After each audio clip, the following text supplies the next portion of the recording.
This content is not suitable for children. Viewer discretion is advised.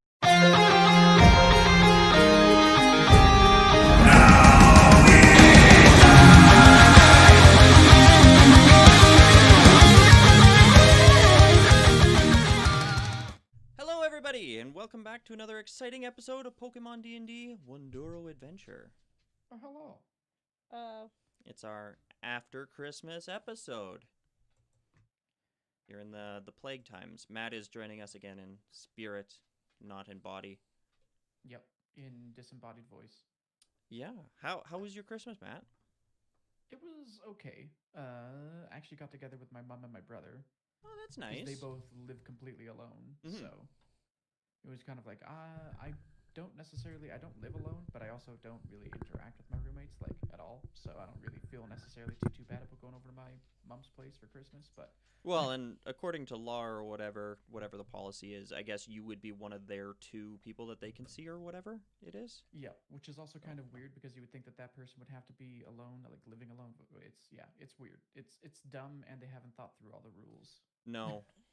No. I think we can all agree to that. How was your guys' Christmas? It was really nice. I mean, aside from the whole pandemic thing, it was maybe one of our nicest Christmases in the last couple of years. I'm not gonna lie, Nice. I like being antisocial. Yeah, I kind of do too, but oh my god, it gets to me after a while. Yeah. That's fair. I did miss my family, but I mean, and I guess props to Melissa. She organized a very nice sort of Christmas day for us with all sorts of little things. So Nice. it was fun. I packaged a crate of things that we could do together as opposed to a stocking. Because I usually do everybody's stockings. So we did like 3D wood puzzles and watched movies. And then Steven bought me Hero Warriors for Christmas. So we played that. Nice. Yeah, Age of Calamity. Yeah. It's really good. I also really love Zelda games. So I Yeah. cried recently playing it. Yeah, it's really good. Nice. All right. You guys got anything else going on, or are you ready to jump on into this? No, aside from my very cool cup. Oh yeah. Thank yous go out to Alyssa of the Lighter Arts on Twitter for the character tokens you'll see here today. If you want to hear her in person, live, the one-shot The Skies Shone Red went up the other day. It's the first part. We went a little over our time, so we're bringing it out in a second part. Just need to schedule that second session. She's lovely and an amazing person and awesome at RPGs, so that was a lot of fun. Yeah, really enjoyed RPing with her. Yeah. It's a good time. Nice. Thank you to Joe the DM, also on Twitter, for the Pokemon 5e homebrew that we are playing. You can find out more about that at Pokemon5e.com. Thank you to Mikkel_Beats, again on Twitter. I like referring to their Twitter handles. It's just easier.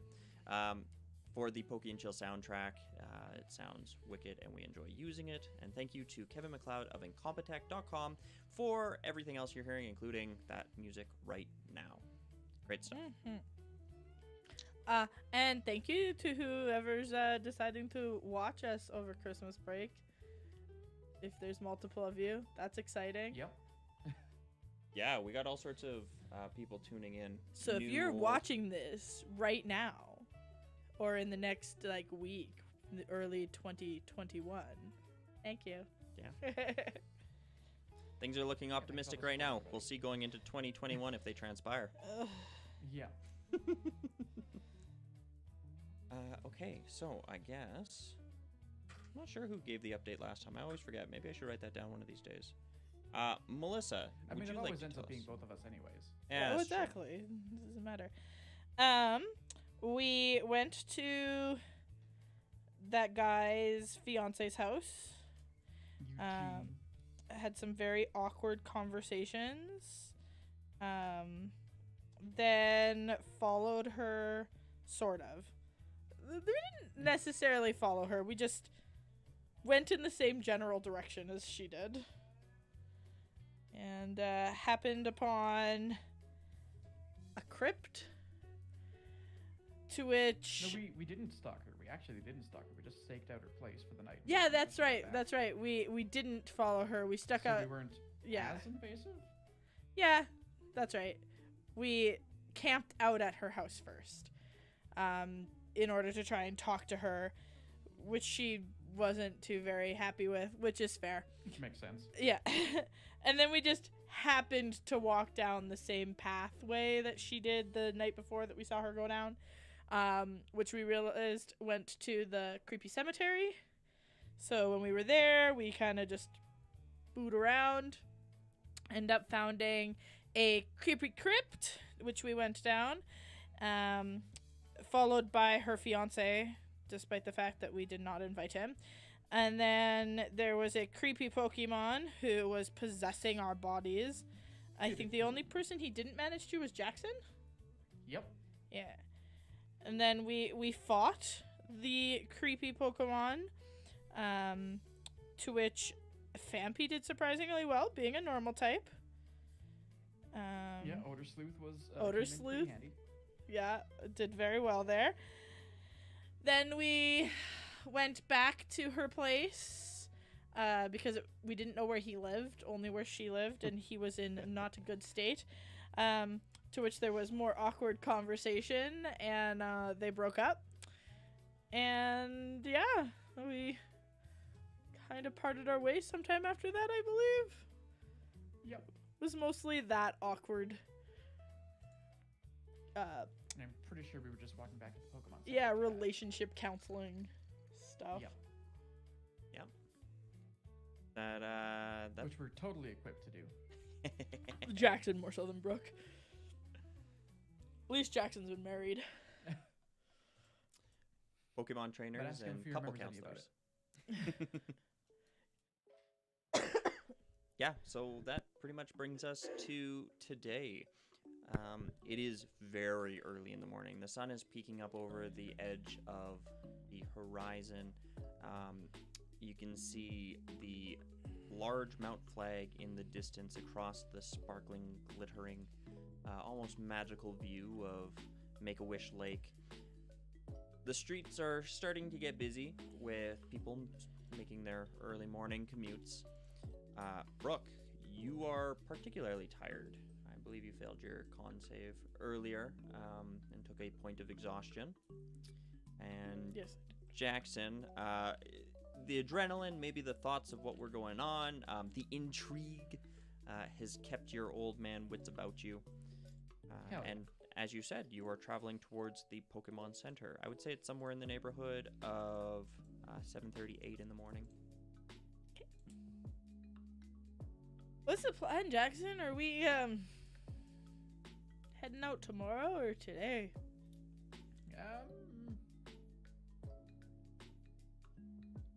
I mean, if we can get a little bit of sleep, maybe today. Sounds good. Nap first, and then on to Brambletown, right? Yeah, I believe that was the plan. See if we can hitch a ride or something.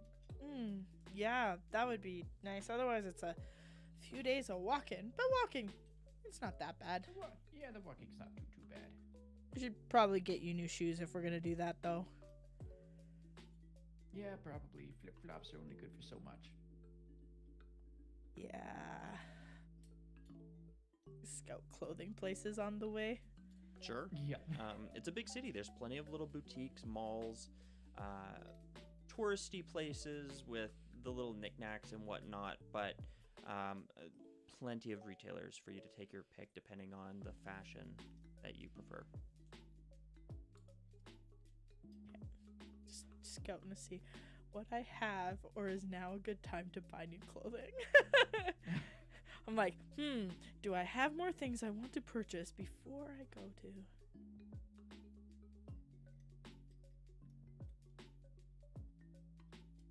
I actually might be in a good place to buy clothes. I think I Same. only need rations.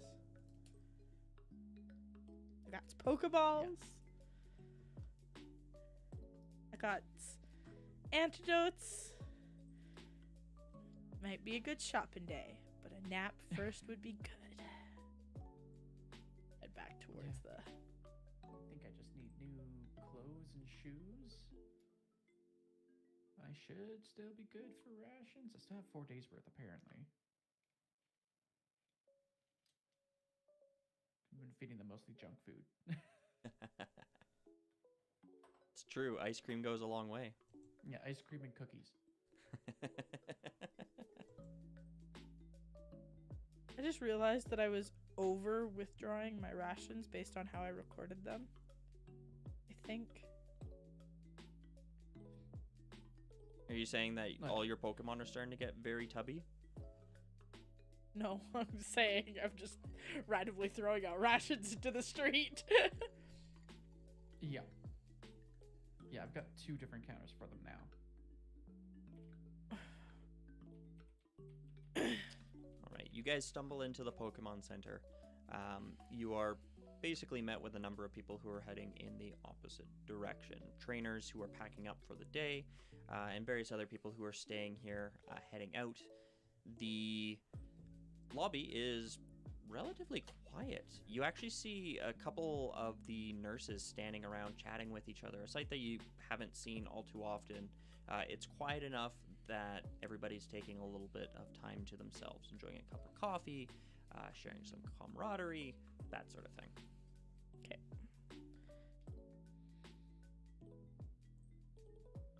I'm just gonna head back and find a spot to sleep. Sure.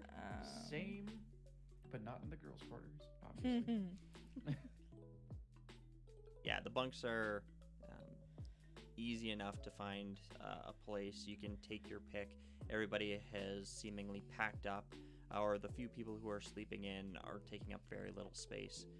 So as opposed to sometimes when you come back here and you take the last bunk in the farthest corner on the very top, that's not the case this time. I'm gonna pop out Fampy, Abby, along with Lucario, who's always out. Sure. Pardon me, so that I can do some bonding with her as I cuddle. Okay. Give her pats. And she loves it. Her bright, sparkling eyes. For She a doesn't good entirely job. understand why you're going to sleep at this time of the day. But she enjoys the attention, and she leans in and snuggles as close to you as she can. Yeah. She's not as cuddly per se as some of your other Pokemon with the big fur coats and whatnot. She's got big blanket ears. But she does have big blankety sort of ears and a Like large Dumbo. nose that she sort of prods and pokes you with. Her skin is soft, and she does have a little bit of baby-like down to her. She hasn't been tanned or roughened by the heat of battle quite yet. No, she wasn't touched in that fight. Yeah, I was focusing on Maui the entire time. Yeah. She did damage and took none. And came out very strong on the other side. She learned a lot. She did. Yep.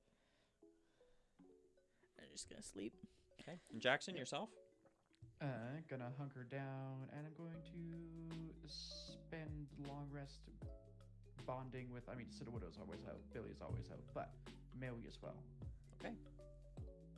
Well, Maui would be the focus, but Billy is, out. Yeah, Don't know. Lucario, I assume, is hanging out with me. Yeah, Lucario I'm is going always to around. Bond. In these sort of with Abby. situations, you find him watching the door more than anything. He seems perhaps a little more guarded now as a Lucario than he was as a Riolu. He'll sit on the edge of the bed and he'll look. He might curl up somewhere in and around there. But he doesn't feel as much the need to be as close to you as perhaps he did when he was a Riolu. Oh, it's big and strong. It doesn't need me anymore. Billy. Maui, however, is sort of nursing her wounds a little bit as you sit down on the bed. She's just sort of rubbing at some of the spots where she was struck, doing what you imagine would be her sort of idea of self-care. Yeah. Somebody walks by the door and her head turns and her large maw sort of swivels to watch it. She turns back to look at you and goes back to nursing what little she has there. Ooh. No, getting upset at the people as they walk by the door? Just kind of like an acknowledgement, okay, they're there. Yeah, like her head is constantly on a swivel, definitely on the lookout.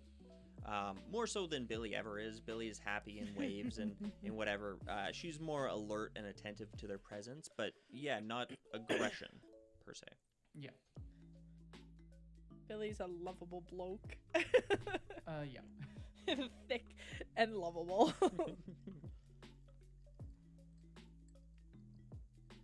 He's such a good boy. Did you guys intend to take a long rest Yes. or a short rest?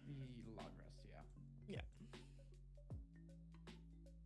So you guys basically settle in and you cover yourselves up. Between everything that you just went through over the course of the night, the hard battle that you fought, the physical act of being possessed, it's not too hard to find yourself asleep. And when you finally come to, 6-7 hours later, you rouse yourself at the 8th hour and start coming to meet. You note trainers have started to accumulate a little bit more inside the Poke Center, but again, not a busy day. It seems to be quite nice for the moment.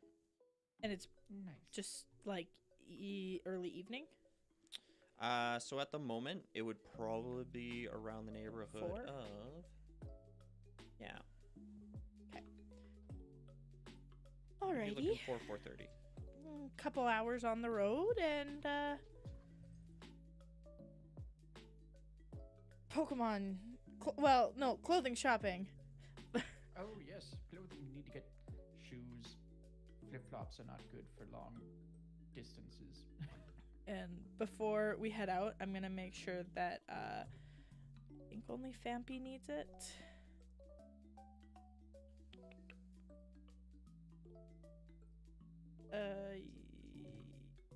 Yes.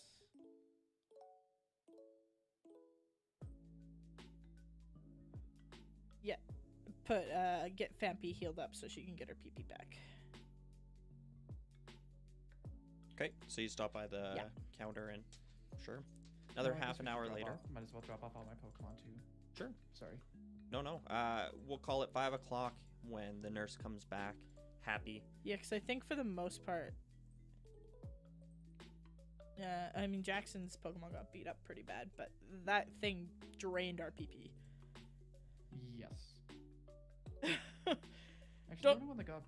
They didn't get too beat up. They all had at least half their hit points left. Oh, okay. Not as bad as Except I Maui, thought. but...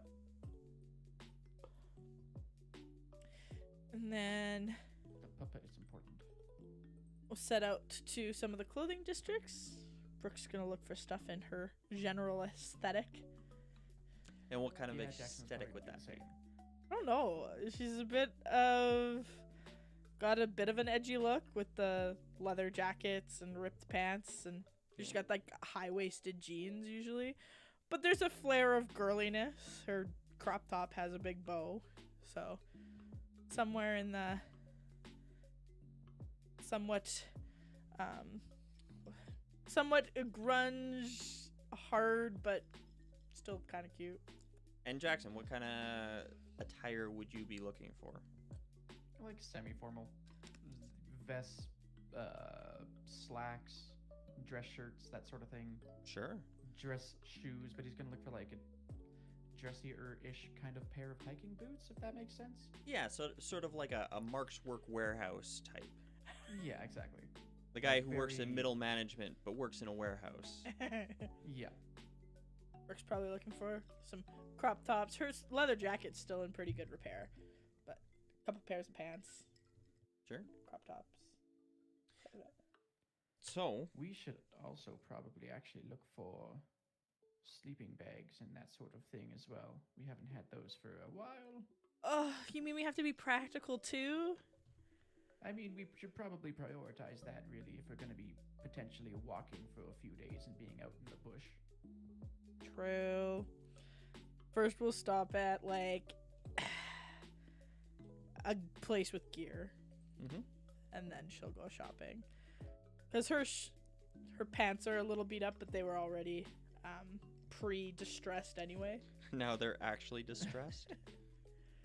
I mean, you don't know how her jeans were distressed. She could have just had high-waisted mum jeans that over the time has distressed. They were just given very bad news, that's all. Oh, so sad. Okay. Yeah. So you guys leave the Pokemon Center, and it is raining lightly. It's not too bad. Warm coming off the lake, but it is going to be a wet day. You travel down through what you would imagine is more of a shopping neighborhood. There's bars that line the street. It's closed off to general traffic except for the occasional taxi. And you see a selection of stores on either side. Stores, a Pokédonald's here, a Pokédonald's over there. There seems to be one almost on every single corner.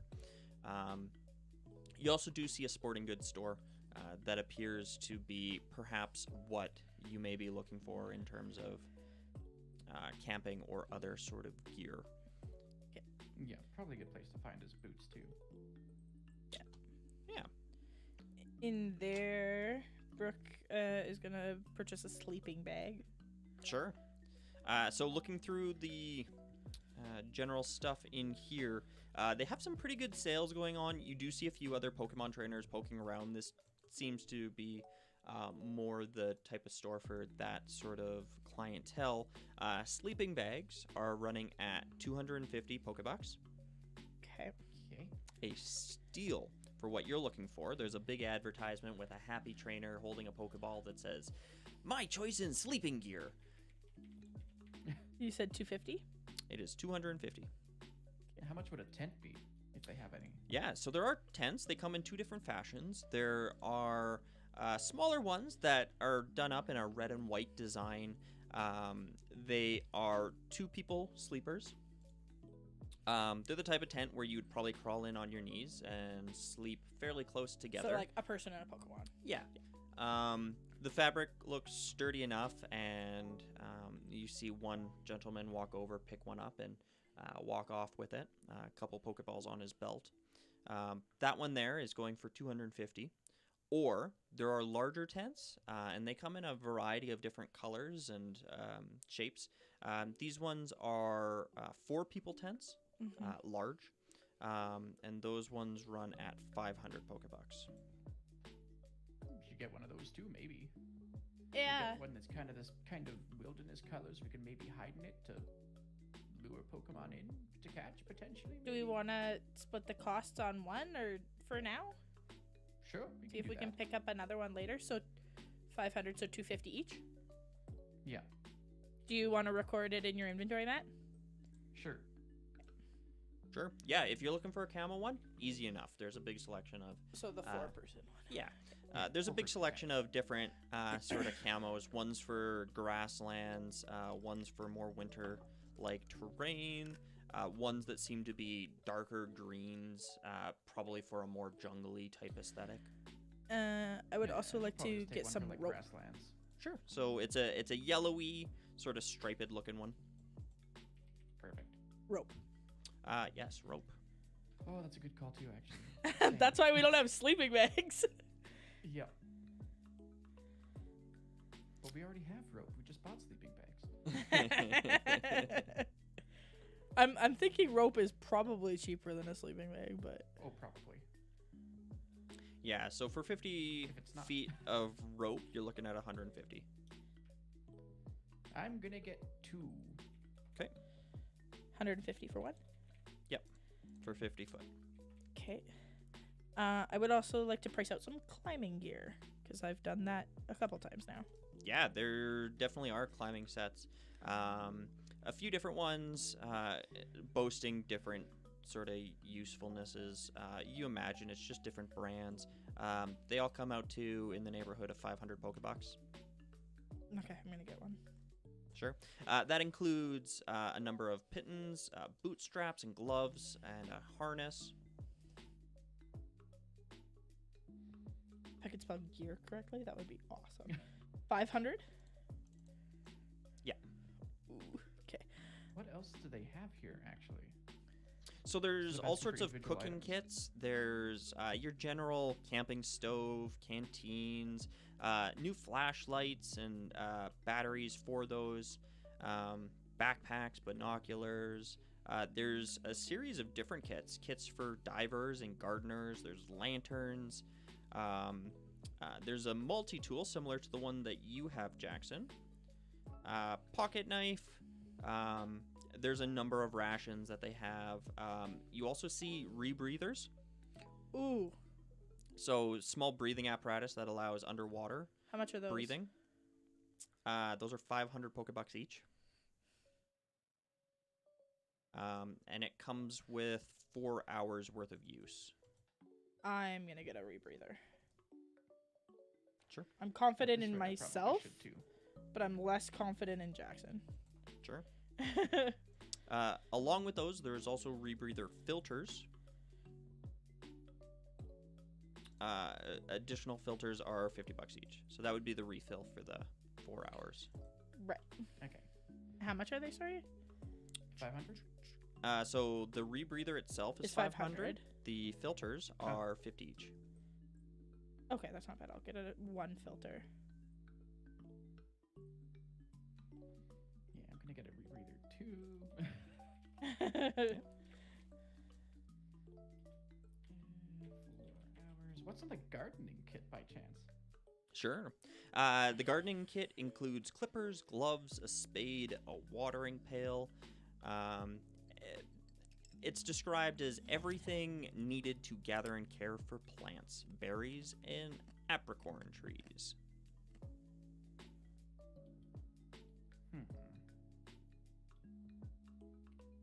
Maybe not. That's an awful lot of stuff to be looking around. 4-person tent, rebreather, 100 feet of rope, sleeping bag. I'm gonna get a spare flashlight in case I lose another one. So how much are those? Okay. I should be good on So, rations. flashlight This is recording 50 Pokebucks. incorrectly. Perfect. Can I get another battery for my flashlight? Yeah, that's 20 Pokebucks. Because I do have the Swiss Army knife that has its own flashlight on it, but I lost my other one, so I'm gonna get another Could I get a knife? Yeah, flashlight with two. pocket knife, 50 Pokebucks. And what about like hiking boots or anything? Yeah, so there's a variety of different hiking boots. If you're looking for something more formal, something leather with a very simple trim as opposed to the meshing and all that sort. You're looking in the neighborhood of 150 to 200. Call it 200 Pokebucks. I'm gonna get those. Okay. A young woman helps you fit yourself. She brings out a couple different sizes and measures your foot and looks a few times at the funny little novelty flip-flops that you're wearing and smiles nicely at you and doesn't say anything about them. No judgment there whatsoever. She does find a pair in your size and happily tells you her name is Karen and to let them know at the till when you check out. Perfect. Thank you, Karen. I know when we were in the tunnels, Brooke damaged her clothes trying to protect herself. Yeah. Specifically her shirt. But in general, like we know that Jackson's pants are in really bad repair, his shoes are in really bad repair, and Brooke's shirt is in pretty bad repair. Yeah. Generally speaking, how are our clothes? Because mine was just my shirt that was really heavily damaged. Correct. But Yeah, so for you, the rest of your stuff is worn, but fine. like it's aged, but not damaged. and dirty. You haven't really taken the time to be able to. I imagine during some of your stays at the Poke Center, you would have taken a little bit of time to launder your clothes at some of the facilities. But yes, everything is worn from journey. Yeah, just general age. But shoes are still in good repair. Yes, your shirt though is torn. My shirt is torn. That's the only part of Okay. your clothing that you may want to. May want to replace. Save. But if we're shopping, Brooke is gonna save some money to buy a couple change of outfits, so it's easier to wander. Well, is there anything else you think I might need, Brooke? I've got a rebreather, 100 feet of rope, a 4-person tent, sleeping bag, flashlight, my shoes. We've generally been. This is more of a DM question before I set Brooke down this way. I know with Blair, I have her frequently search the environment for things to make herbalist stuff with, but that's because like that's her skill set. You said that there's cooking stuff. Now, obviously, people don't really eat meat.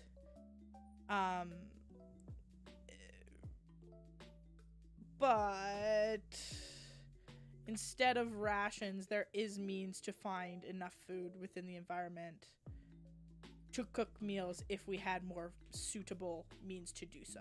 Yeah, there may be. And I'm pretty Absolutely. sure Jackson gets a bonus to do that kind of stuff too, actually. That was my thought, because you were a ranger, right? Yeah. How much? Okay, so we're talking more like flint or something to help make fires, Yeah, so as there's well a as few like different cooking things. stuff. Yeah, so there's a few different things that could help you here. There is a camping kettle, so it is a very simple kettle that is meant to be set over a fire. Okay.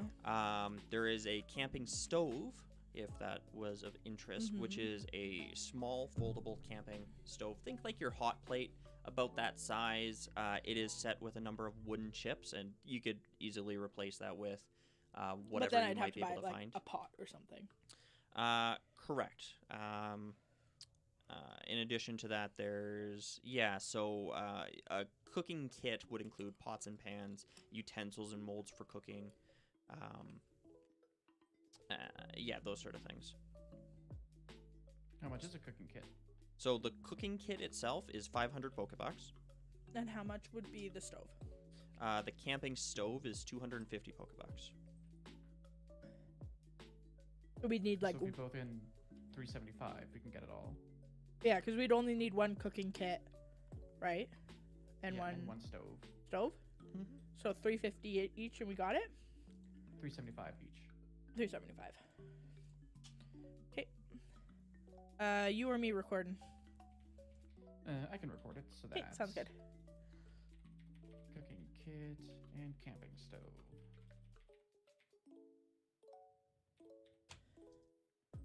Rebreather, rope, tent, sleeping bag, new shoes.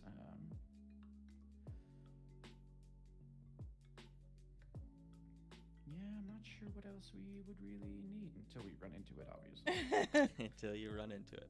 I would say based on the things that you've currently just purchased, you guys are both probably hitting the limits of what your backpacks can hold. So you're about 30 pounds each. Yeah, well, Do because they Brooke's have got any like larger a backpacks? small bag. There are larger backpacks. Because Brooks is more of like, you know, like the new Pokemon game where she's got the cute little backpack. It's kind of like that, only like a side satchel. Yeah. Only a little smaller. And that is probably closer to what Jackson has as Yeah. well. Like they're definitely meant for mobility We need, and, like, and a moving. One or we two need, like, an big actual, like, camping camping bags. backpack. Yeah, they're Probably just one, considering my strength. Hang on, how do you calculate it again? It's 15 times your strength score? Yeah. I can carry 75 pounds. So there are 50-pound bags. They're bigger. They're the type that you imagine outdoors backpackers, Right. those sort of guys. And you've seen some trainers carrying those certs around. Bigger looking guys generally. Those ones are a bit more expensive. Those ones are in the neighborhood of 500 Pokebucks. And that's the smallest one? That's the big one. The smaller ones at 30 pounds, that would be equivalent to what you guys are carrying, are 150. Right. So we need one big bag. Okay. No, I'm saying what you currently have, But including we everything you're will buying need right another now, is maxing out your current capacity. Right, but we're still buying clothes. Yeah. So we Yeah, kind and of a need couple of one. changes of clothes, so we'll probably need the bigger backpack. How are you looking, Max? I know you gotta buy more clothes than me. I've got 2,100 Pokebucks left. I've been recording it since as we go. I got 18.95. Do we want to split the cost or We could again? Okay, we'll make do it 250 each. 250 each. This one more comfortably fits your great big tent in it. Yeah. Your camping stuff. It seems like it's got a number of slots that are specifically designed to carry a number of these things. So as before, where you're kind of just slotting everything in and hoping the bag closed, you're probably traveling a lot more comfortably now. Okay.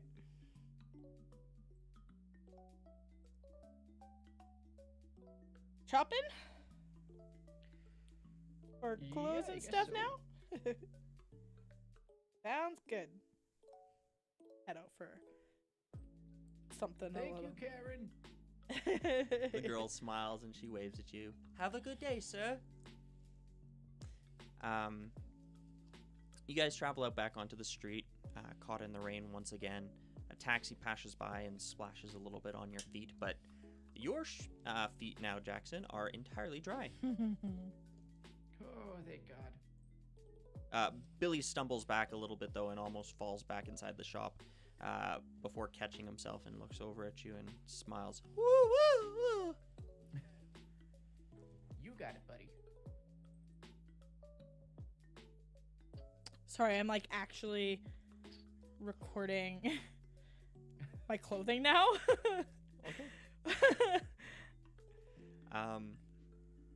Jackson, you spot a shop that seems to probably be more along your lines of attire, just a little bit down the street. It's got a nice metallic sort of font for a sign that says men's and boys, wear for the ages. There is a display in the front of a dapper-looking man, mannequin with a curly-Q mustache. He's wearing a vest very similar to the one that you are, but in a blue with little lighter blue polka dots on it. He's got a bow tie, and the mannequin has his hand over top of the head of another much shorter, childlike mannequin. The boy is wearing a smart little outfit that matches the man mannequin, but his dress pants are cropped into shorts. And they look like quite the little duo. Perfect. Well, I think I found my clothing shop. Sounds good. Want to meet back here in an hour or so?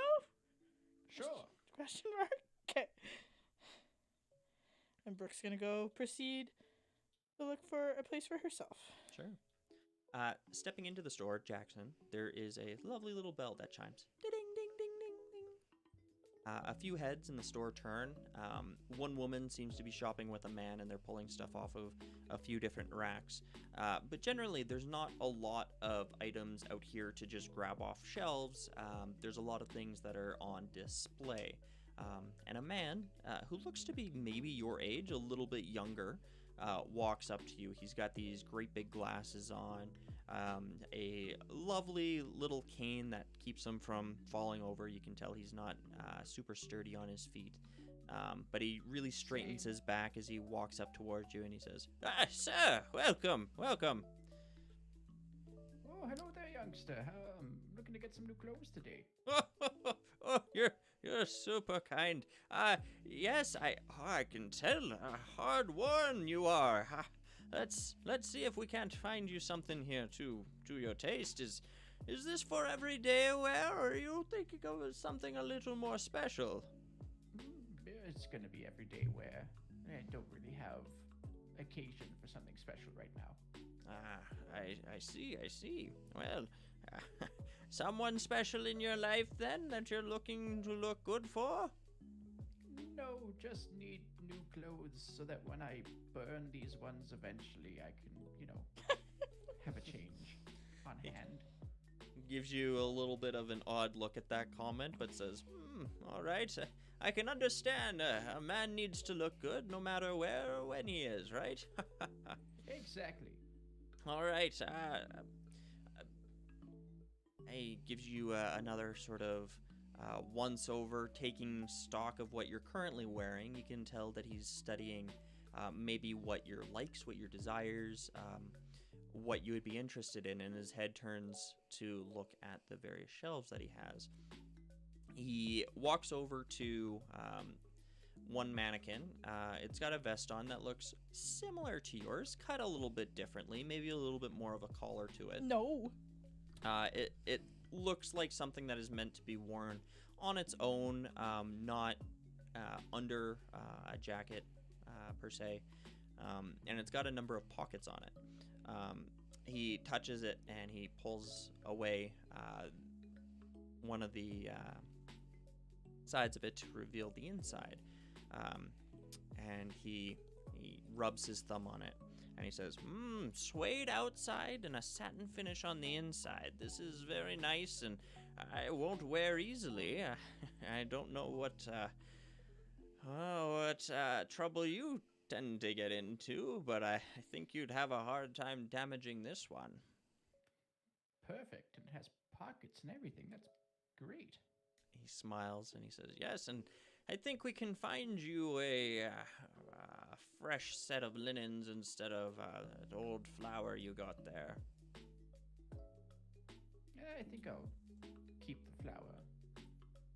Okay.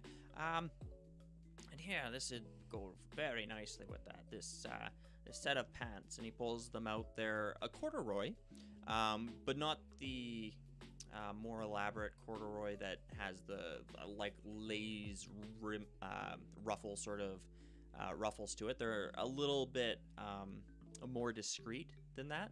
You can definitely tell that they're still there, especially when you run your hands over it.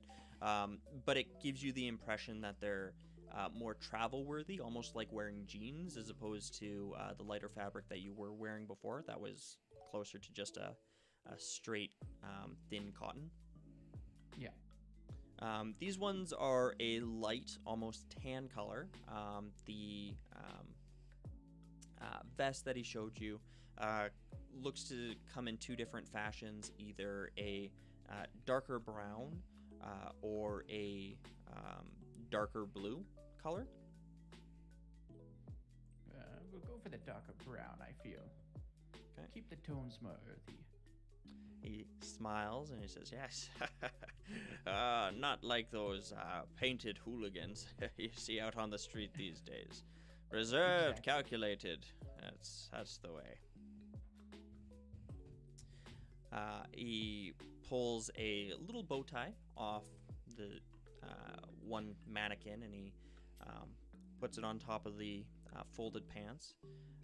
The bow tie that he chose seems to be a green, but it's got little leaves, almost a little floral pattern to it. Ooh, I like this. He looks over your shirt and he says, I think we have something that good.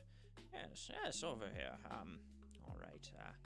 He finds you similar cut to the one that you have, sort of baggy with great big cuffs, and it is a very, very, very light brown that matches pretty nicely with the vest itself.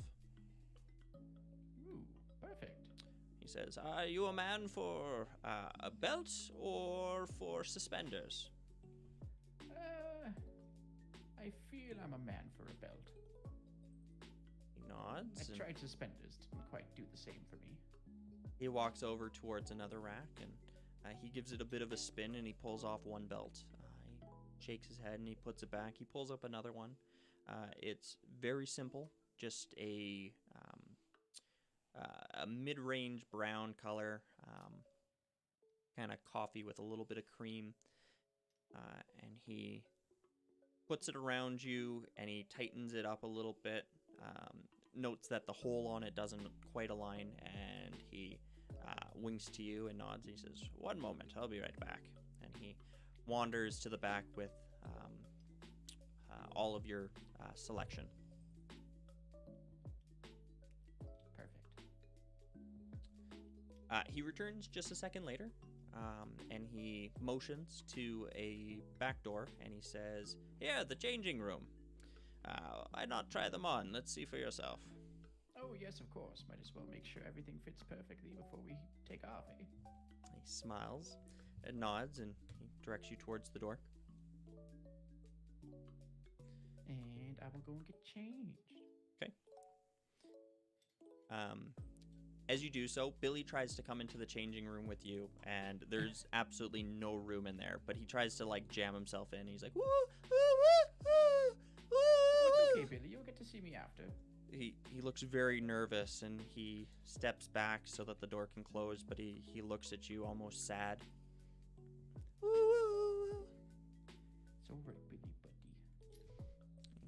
Nods, and he takes another step back, letting you close the door. Okay.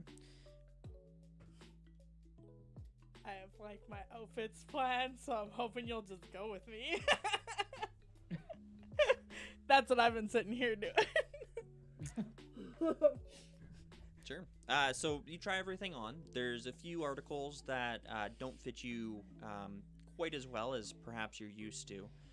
You look down at your tattered older clothes that you've probably had for years. I can imagine that before you went on this adventure, you didn't go through clothes nearly as quickly. No. As you open the door again to the dressing room, the man comes over and he has a tape this time. Billy's nowhere to be seen. He starts measuring your seams, and he starts writing down some numbers on a little pad of paper that he sticks in his breast pocket. And he says, all right, yes, if you'll take off those clothes, I'll go and make the adjustments and fit you up just right. Perfect. Where did my Pokemon go? He looks at you and Oh, he no. says, out the showroom, I believe. Oh no. Oh no. What is Would Billy you mind if I doing? just took a quick look for him to make sure he's still here? I can put him back in his Pokeball while we're doing the changing so he doesn't wander off again. Sure, yeah, he's, he didn't seem to be a bother. Yes, right over here. He's probably having his own fashion show or something. He directs your attention over, and there are like 15 people in the showroom now. None of them are interested in the clothes, though. They're all looking at him, and all of them are in the neighborhood of like 60 to older than you. And they're all looking at him and poking and prodding, and Billy is just soaking in the attention. But they're getting closer and closer, and he kind of falls over his own legs and smashes into a rack, and the rack falls over, and one old lady's like, oh dear, yeah, come here, my boy, come here. And she leans over to try and help him up, but she herself can't get back up, and another old man is like, Jennifer, here, let me help you. Oh, this clumsy Pokemon, you know. What a darling, what it is, though. And all these people are starting to almost fall over themselves trying to help Billy back up, and Billy is starting to look around a little desperately at the moment. Oh, it's okay, Billy. They just want to say hi. He looks up at you. Slightly aggressively. He starts clambering to his feet, and he comes over to you really quickly and gives you a big hug as he looks back at all the old people, and they sort of wave at you and wave at Billy, and Billy leans his head into your shirt and goes, "Ooh, ooh, ooh, ooh." Yeah, it's a little spooky when a bunch of people come up on you, isn't it? Ooh, ooh, ooh. And he looks back at all the other people, and he makes a motion as if he were to wipe his nose, but he doesn't really have a nose. But he wipes away a few tears from his eyes. They do mean well, but some people don't really deal with boundaries very well, that's all. You see a woman walk over, one of the same ones that fell over, and she says, oh, I'm terribly sorry. I didn't mean to scare you. Is this your Pokemon? It is. This is my Pseudo-Widow. His name is Billy. Oh, he's just wonderful. Me and the gang. And she motions back to the other Pokemon, or to the other people, and they all sort of wave, and motion towards you. She says, "Yes, we're part of a Pokemon appreciation club, and well, this is just such a lovely specimen. We saw him through the window, and then thought we'd come and give him a little look." Oh, by all means. He's very shy, however. Oh, well, that's no problem. We will try to be a little bit more reserved. You know, it's hard when you see such a darling Pokemon. I just can't keep it to myself, you know. Oh, no, I understand completely. Apologies. I'll leave him out here, and he can peruse and kind of hang around. I'm going to finish my changing session. Thank you. Have a wonderful. Look very dashing yourself, sir. Oh, thank you. And she waves and puts one hand on Billy's arm, and Billy looks at you as you start to walk back towards the changing room, and looks back at the woman, looks back at you, and goes,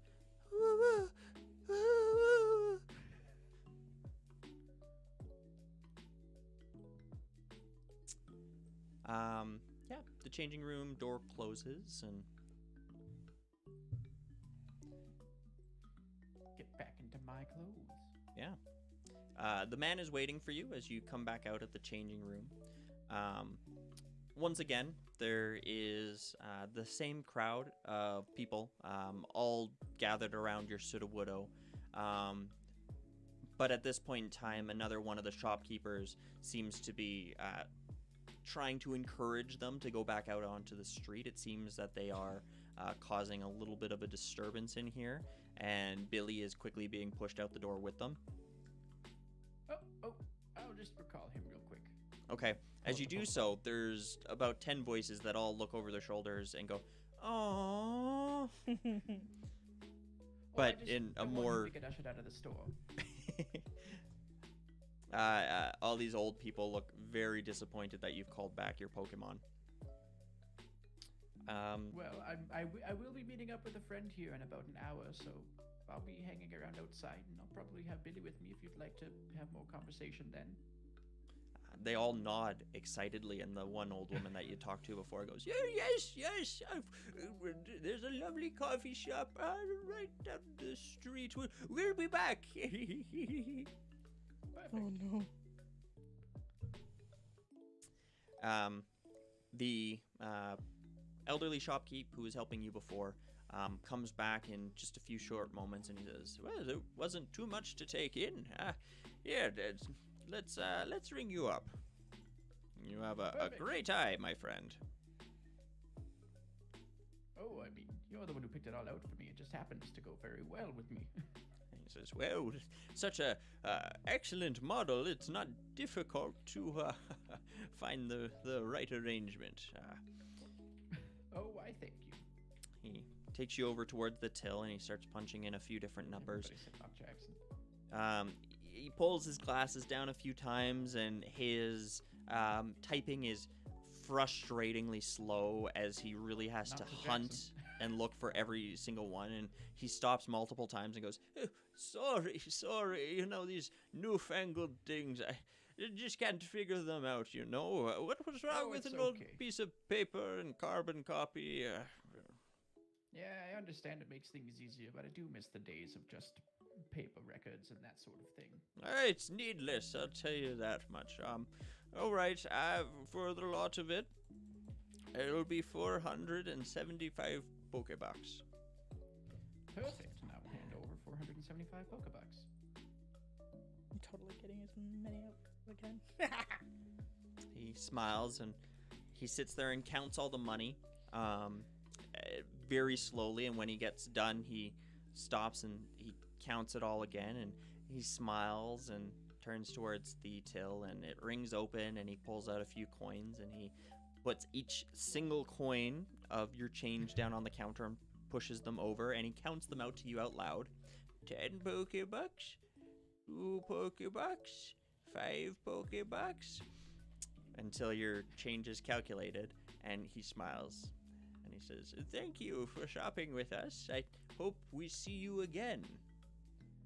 I hope so too. This has been a wonderful shopping experience. He smiles and he says, and don't get carried off by the throng there. They can be a bit much. I've seen them there a few times, harassing trainers and the like. They're very passionate about Pokemon. It seems like it. They mean well for sure, but there are boundaries. Well, good day to you, and try to stay dry. And you as well. And I will walk out of the store with my bag of clothes. Okay. Brooke. How many outfits did Jackson get? Just the one. Just one. Oh no, I'm gonna be such a girl. I'm sitting over here like trying to plan Brooke's outfits, like I'm shopping for myself. Okay, I'm gonna find a hip, young shopping boutique.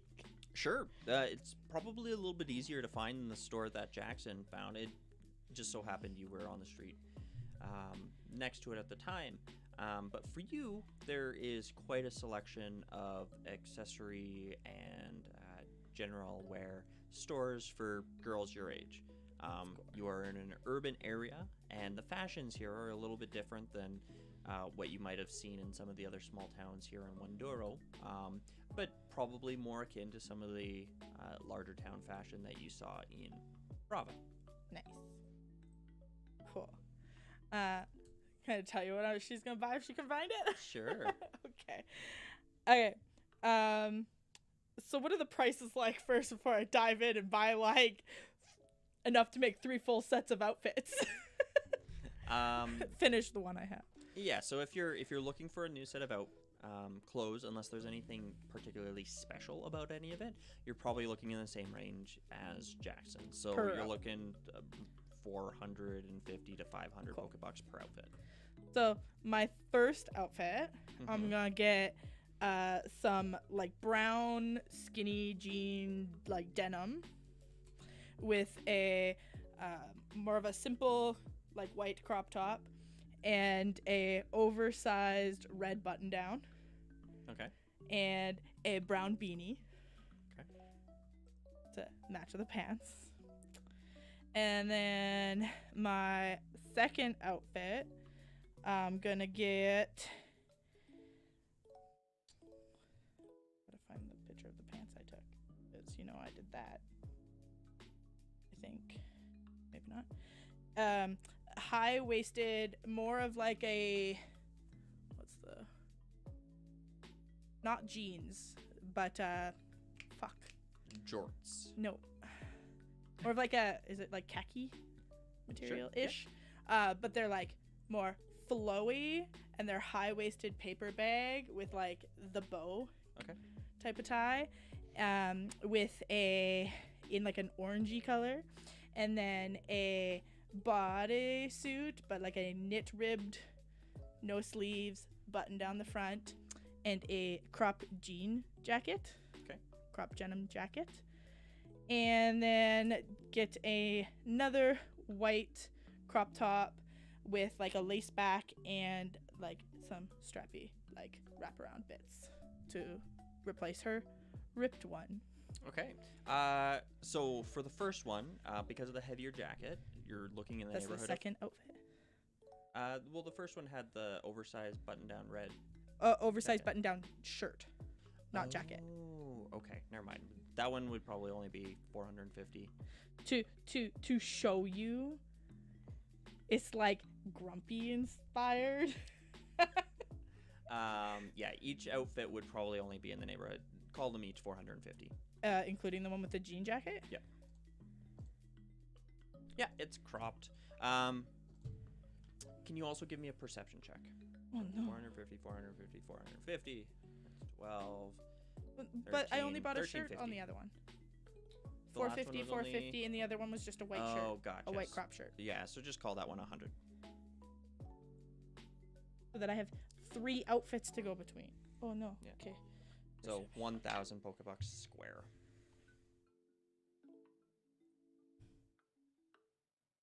13.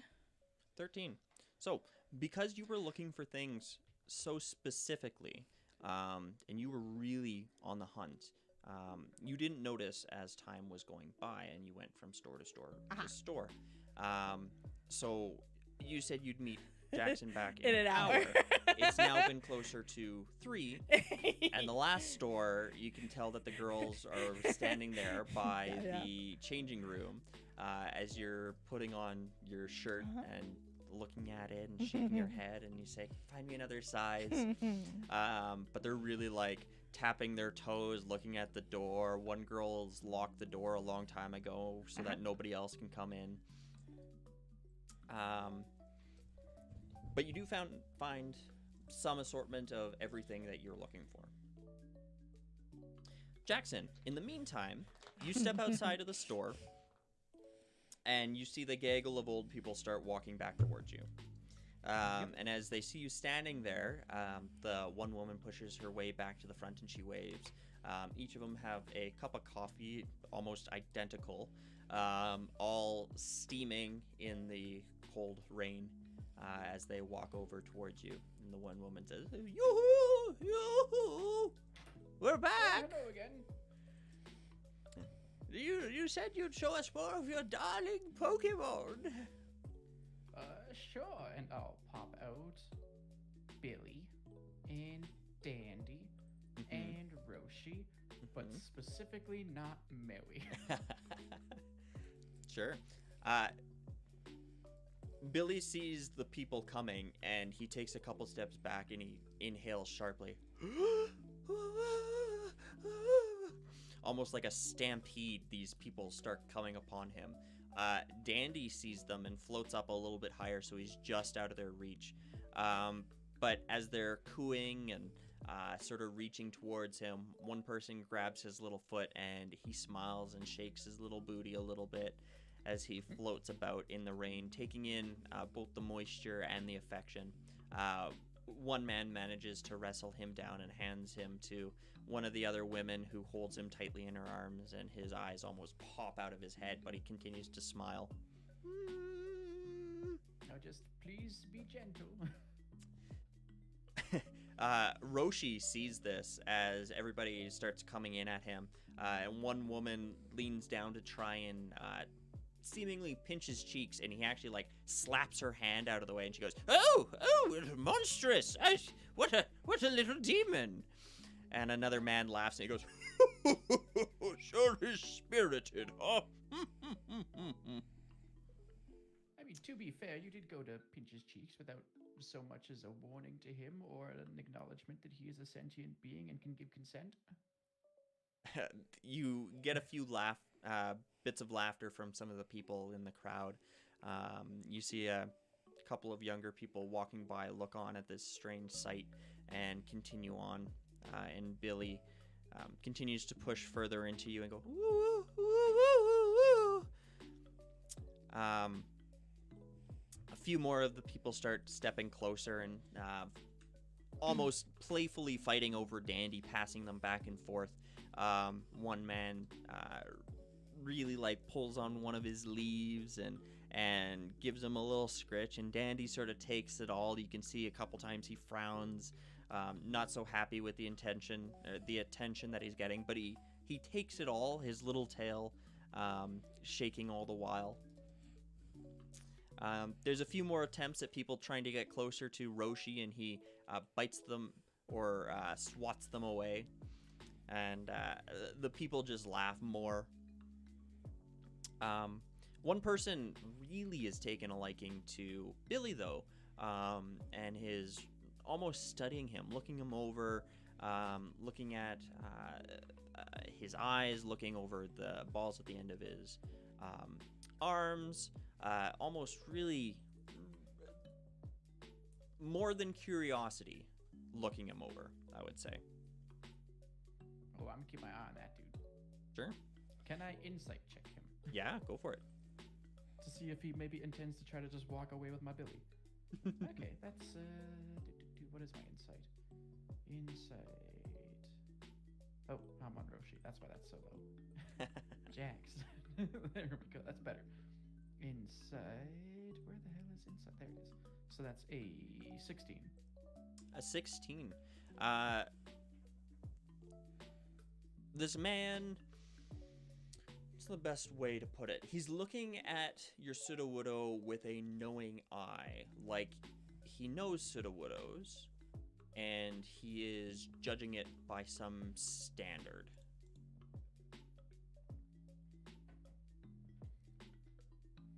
Oh, okay. Well, I'll still keep an eye on him, but... Sure. He twizzles his mustache a little bit and puffs on his pipe as he looks over. He says, good show. Yes. Wonderful. Yeah, he's gotten me through a fair few pinches. He says, pinches? What do you mean by pinches? That little, do these in the garden and such? No, more like, life-threatening situations where if you weren't there, I might not be here. Oh, how exciting! That's, quite the Sudowoodo you have there. Yeah, he's quite the boy. He got the, when he was a, Bonsly, he got the blue ribbon at the Pokemon pageant in Brambletown. He seems very surprised. He says, well, blue ribbon, you say? I wouldn't have guessed it. I mean, sure, it looks strong and strapping, well-traveled, obviously, but not a showman. I mean, his color's a bit too pale, and his antler a bit too short. Not quite the desired breeding of Sudowoodo, I'd mind you. Where did you get your Bonsly, might I ask? Though I may avoid that breeder. Not specifically from a breeder, but I got him from Professor Lodge in Entrytown? Ooh, I see. So a lab rat it was. I mean, if you want to look at it that way. More than likely just caught out in the wild and given to me as a starting trainer. He puffs on his pipe a little bit. And he says, are you in the business of raising Bonsly and Sudowoodo? I wouldn't say the business of, but I do have another one. Oh. Another Bonsly, that is. Really? I'd be quite interested in seeing it. Oh, I apologize. I don't have her on me. She's back at Professor Lodge's. Ooh, that's I see. That's a shame. I'm in the market for some Bonsly. I'm quite the avid Bonsly horticulturer, I suppose you would say. A hobbyist in the sport, Hang on, I gotta roll to see if he'll remember this. Oh hell yeah, he remembers. Okay. Well, actually, there is a cave full of Bonsly. Where is it? I believe it's just outside of Brambletown, if I recall correctly. Though my memory isn't what it used to be. There's an old mining site, I believe. Ooh, that sounds quite dangerous. Oh, it is.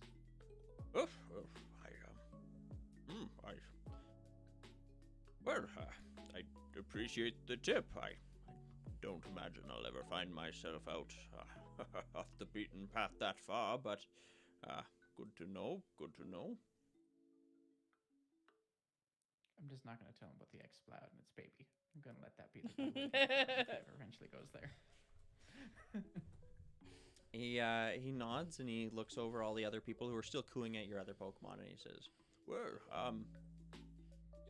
here, a gift for you, from one Sudowoodo lover to another. I'm done with this one. Maybe you can find some enjoyment in it. And he pulls out from an inside coat pocket a rolled-up magazine. Oh. He hands it over to you, and it says Sudowoodo Monthly.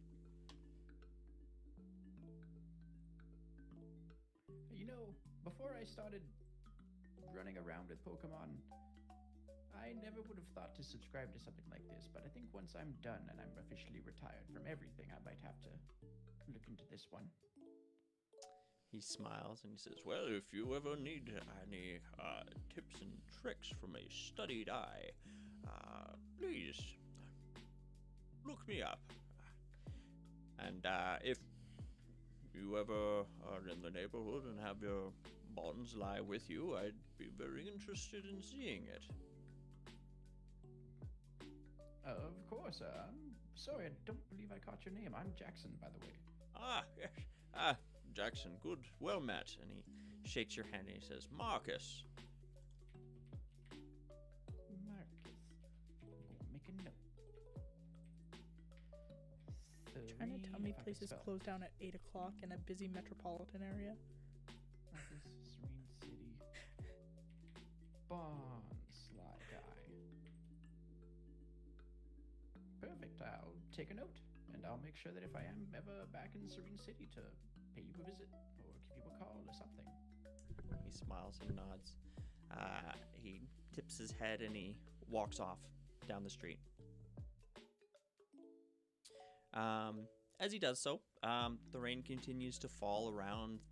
The people who are looking at your Pokemon don't seem to be terribly concerned about it, and the time seems to keep pressing on. It's not too long before the first hour is gone.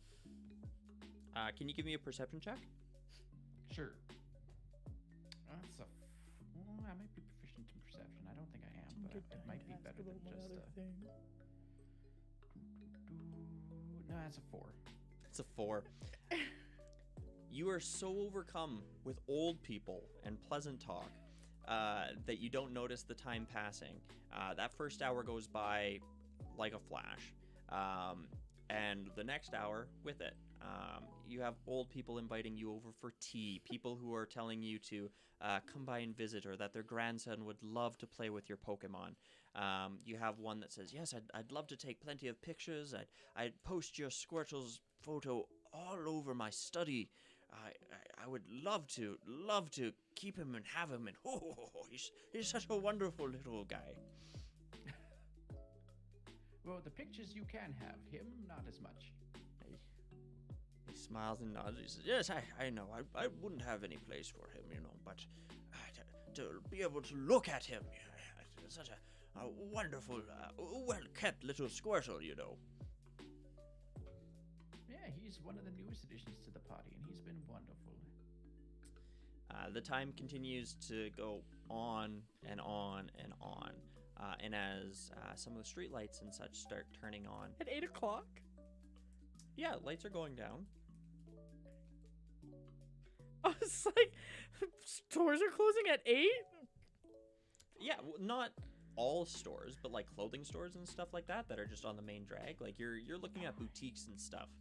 The Walmarts and the other places, of course, are probably still open. Those sorts of deals. Every Pokedonald's. Brooke, as you're finally shoved outside the last door, you look around and realize Can I just ask one question? Because I did have other intentions, but it took her so long to buy clothes. Did she, during her traveling up and down this strip and into multiple boutiques, did I notice a, I don't know, like a leather working or jewelry boutique? maybe not leather working, but if you're looking for like jewelers, yeah. Specifically like leather jewelry type things. Leather jewelry. Like leather cuffs of sorts. Sure. But more like not mass produced. Oh, somewhere, maybe not. Most of the places you went to are more chain places. There are a few more select boutiques, but it's more the selection side is curated as opposed to following a specific brand or whatever. Maybe not the place for artisan goods per se. Okay. I just wanted to know if I ran into it. Okay. But yeah, you notice the street lights turning on. You notice the sun starting to creep down a little bit. There's still plenty of people out and about, and the rain is still falling lightly on your head. But there's no Jackson. I think I let shopping get the better of me, Liam. Oh, it's okay. Oh, Liam. Blah, blah, blah, blah. But there's no Jackson? There is a crowd of Jaggle people whole around the store Oh. where you last left him. Liam just kind of shrugs and shakes his head. Sorry to drag you around with that, buddy. He huffs and looks around a little bit more. Don't suppose Jackson's in that big swarm of elderly people, do you? Of everything, you do see Sudowoodo's little, like, tri-antler sort of deal sticking out from the top, and you At hear... least he didn't realize I was missing. I walk up with my many bags. Sorry, Jackson, to keep you waiting way longer than an hour. Oh, it's okay. I actually didn't realize it had been that long either. I went shopping hard, and I'm probably holding multiple bags. I didn't go as hard, but I got one good, nice outfit that should last me for a while if I take care of it. I bought 2 and some replacements, I guess. Nice. Also looked around for like specialty boutique, but I couldn't find one. So that was more for something special. It's fine. Oh, well, I mean, if you ever need a hand looking for it again, I can help you. Maybe. Potentially. I'll keep looking. Okay. But you still want to leave today? I mean, we could have a camp out. Ooh, we could have a camp Pitch out. up We the could new have all the nice tent. new- Yeah, we do have the new tent and all the new cooking gear, and Yeah, it might be fun. yeah, I think that could be fun actually. Just test out the camping stove, see what we can forage for, and whether or not we like foraging for food. Yeah, exactly. You just like old-fashioned camp out for a night. I'm kind of done with the big Exactly. city anyway. Yeah, I feel like, oh, maybe do we want to check the Pokemon Center to let Molly know we're heading out? Or Oh, right. Yeah, we probably should. just say goodbye real quick in case she doesn't want to come along, but I don't know why she would. Was she coming along with us? I don't remember. I don't believe so. Okay. I don't think we ever extended an invite, but I don't remember. I thought we talked about her. I thought she talked about coming down with us to the that place we're trying to make it to I don't remember either. in She New might have Surf. been. Did I imagine that, Steven? Did she talk about joining us in New Surf? I don't know. It's been a while. You're supposed to remember these things. You're the DM. He's supposed to take notes of these things, not necessarily remember them. That's a lot of responsibility, guys. I thought for some reason she was coming to New Surf with us, but maybe I'm wrong. Yeah, let's go say our goodbyes to Molly. And White doesn't have that Pokedex anymore. You have it, right? I think so. So I think that's Yes, all 'cause of our you loose remember ends, talking right? to us a lot at some point. I think that is all of our loose ends. All right. And let's say goodbye to Molly. Sounds good. While you've had this conversation, about 6 old people have really glommed onto Liam, who is quickly being like pulled away in this tide of old folk. And they're How's he each like handling around this? him. He seems to be growing more and more frustrated as they're like poking at him and petting his ears and poking at his chest. And, and he's like, I'm sorry, but I don't think Liam likes being kind of manhandled like that.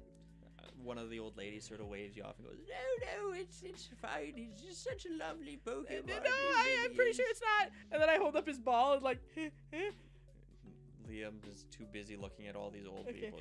I call him back. Disappears inside the ball. And again, collectively, there's a, oh. Is this what you've been doing for the last 3 hours? More or less, yes. Oh boy. Billy walks That's over a to you lot. and he hides behind you and goes, Oh. Just like pat Billy. Oh.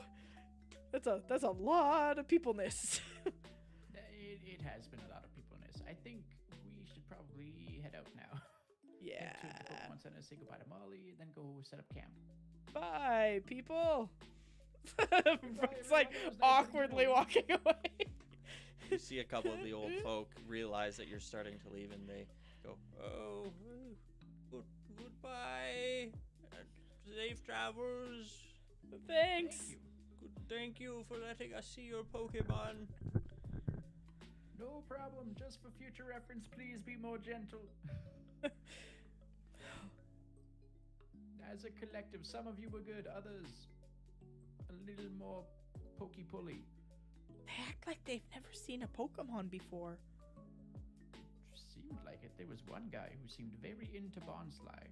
Oh, like weird into bonsai? I mean,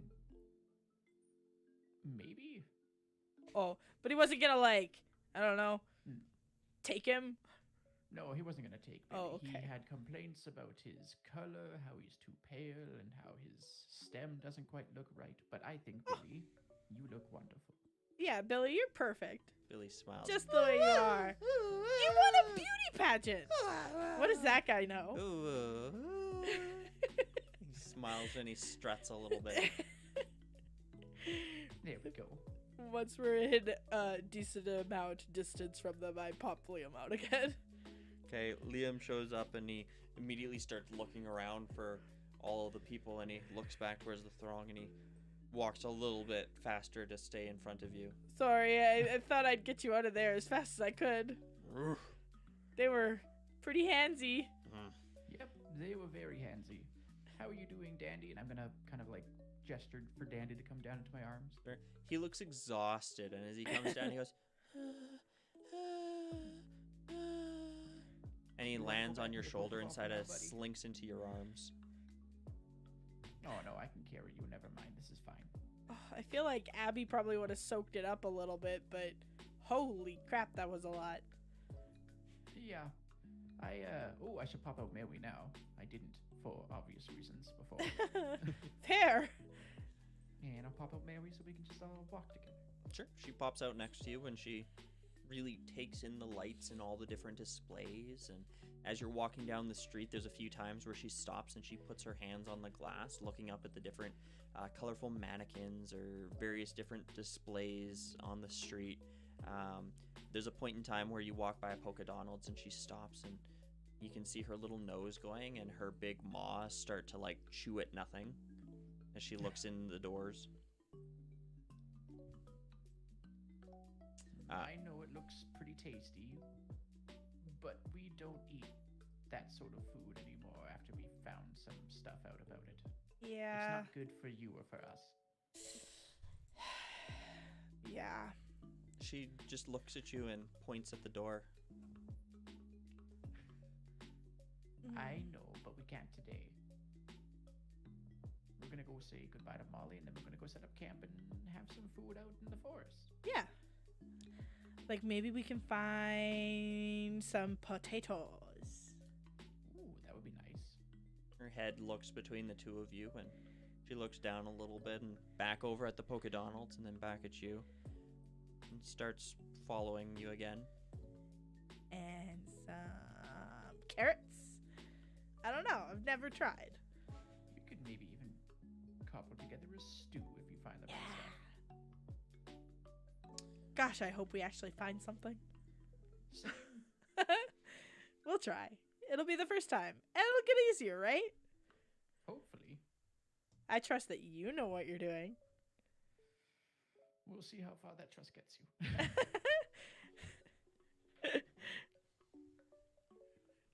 walking back to the Pokemon Center. Sure. You guys make it back to the Pokemon Center.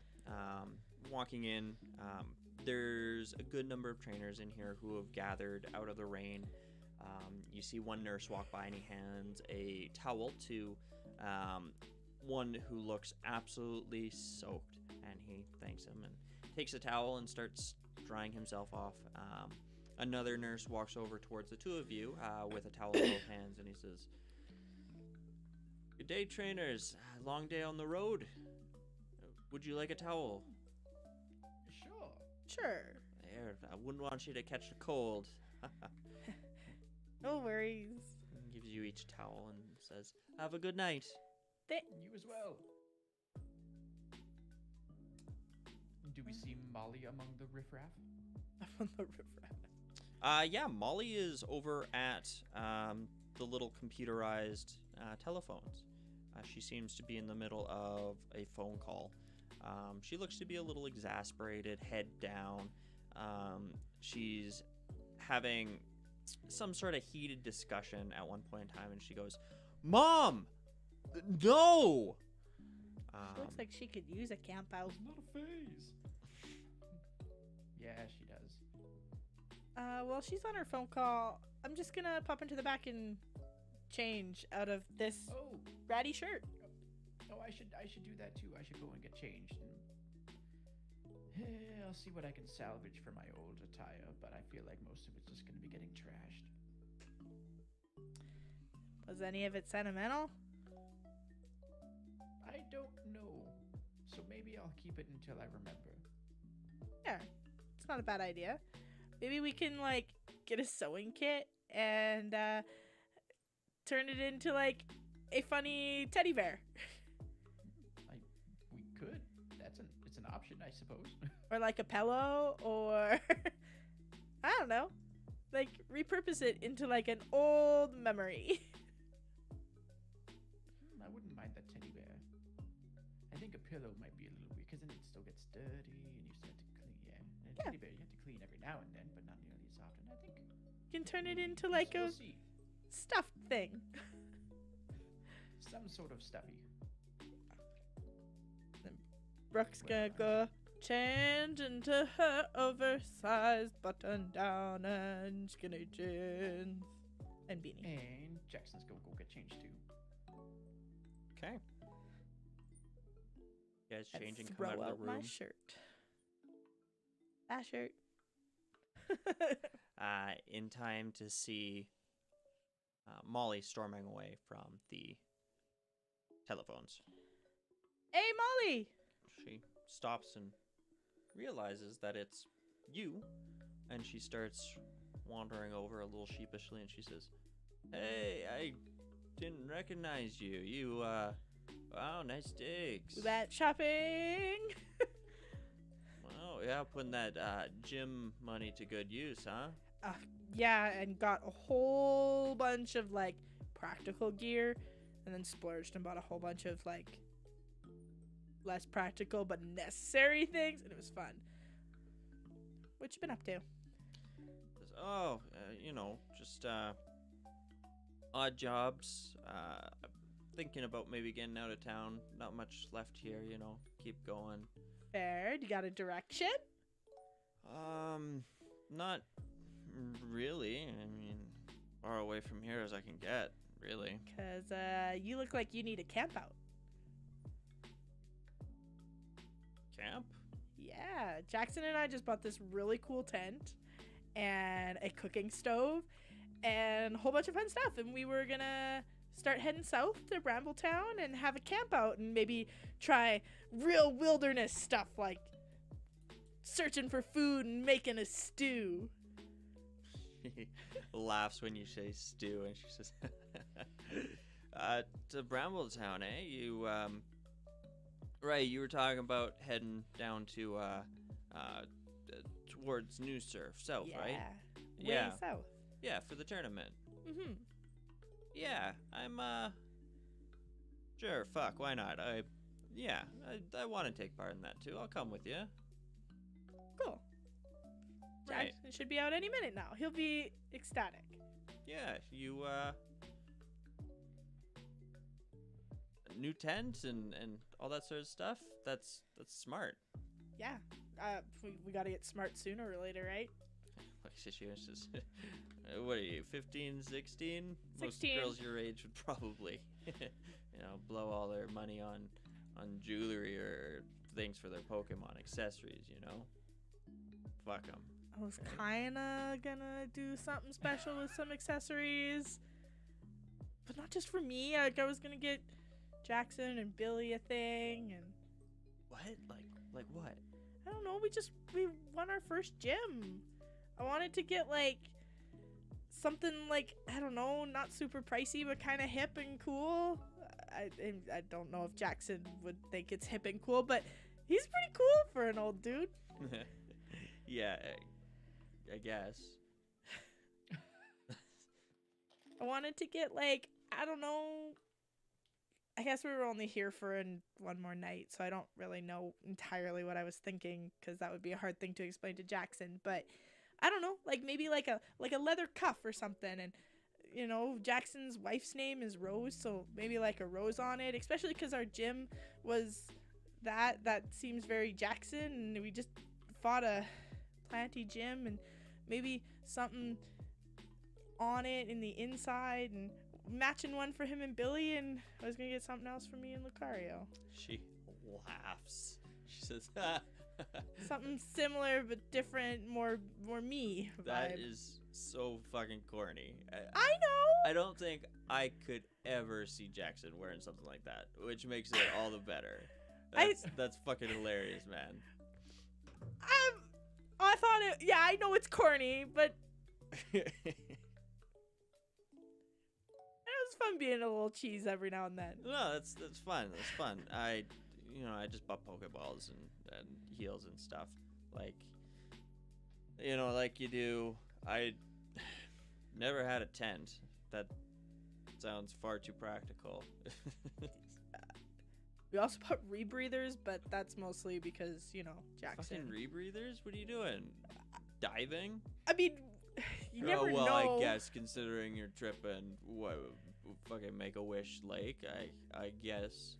We had to Jackson couldn't hold his breath long enough, so Jackson had to fashion Rebreathers out of potion bottles. It was just, I never want to see him do that again. That was terrifying.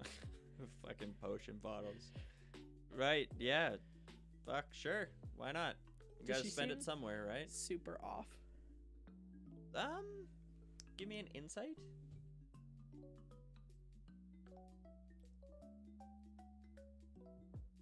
16. Nervous energy. Maybe you can't tell specifically what Why? nervous for, what she's anxious about. But she seems to be in that chatty sort of nervous sort of state of mind. Well, then it'll be a fun experience for all of us. Being all practical and stuff. Fuck yeah, sure, yeah. Yeah, you guys can cook me up a stew.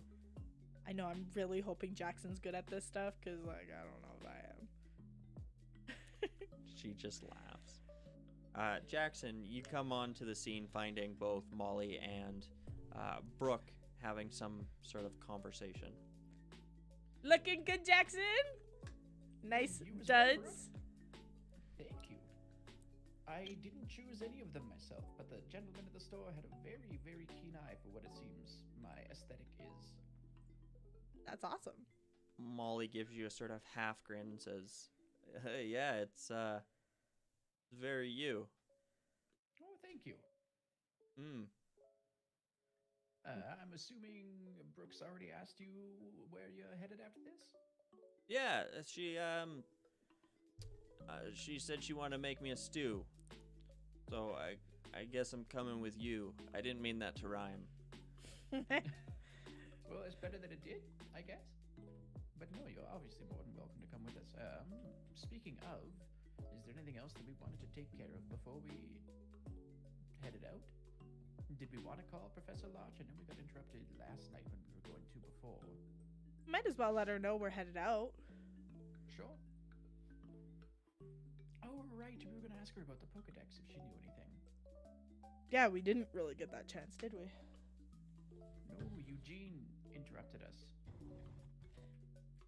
Yeah, we might as well ask her about that and let her know we're headed out on our way to the Brambletown gym. Perfect. Walk over to the phones. Okay. You do so, finding one that is empty. You press a few of the buttons. One of them sticks, and you have to redial it a second time. But the Pokeball eventually comes up on the screen and spins and spins and spins. It takes a while for somebody to pick up, but eventually there is a connection, and you see a man there, big glasses, button-down white shirt, and he looks at you and goes, "Oh, hello. Oh, hey, Doogie, how are you? Fine. If you're looking for Professor Larch, she's not in. You know what time it is? She's gone for the night." Like 9 o'clock? Yes. Oh, all right. We'll call back another time then. Thank you. You want to let her know that we're on our way to Brambletown? I will be sure to let her know. Okay. One day you're going to smile when we call. Good night. Good night. Good night. Hangs up. And Molly says, "Who the fuck was that?" He hates us. Doogie. I think he just hates everybody. He's just very antisocial. She laughs. I believe that. I can't imagine To be why. fair, I get it. I don't like people a lot of the time either, but there's a fair few that just you let in, I suppose. Glad to be one of them. Yeah. So, was that it? Yeah. That was all we needed to do, I think, so. We mostly just came to get you. Oh, Either come to say goodbye or see you come with us. that's really fucking nice, guys. Thanks. We weren't just going to leave without saying goodbye. Oh, I mean, usually that's how it goes, you know? With ships passing in the fucking night sort of thing, right? Like, I suppose, but I don't know. You're good people. Yeah, you're legitimately like the coolest Pokemon trainer we've met. that's, yeah, fucking A, man. Sure. I'll take it. Met a lot of, snot-nosed little brats. Yeah, a few. Yeah, unfortunately, I think that comes with the territory, you know? We're like super cocky and full of themselves. Well, think about the 10-year-old who would pick up a Pokeball and leave home at 10 years old, right? Like, I'd When probably did you just what start they're in yours? for. Oh, like, maybe a year ago? I don't know. I haven't been keeping track so much. So what we've decided is the Pokemon trainers that wait longer are cooler. Apparently. She looks between you and says, well, I guess that makes Jackson the coolest of all, then. I think it might. Damn right it does.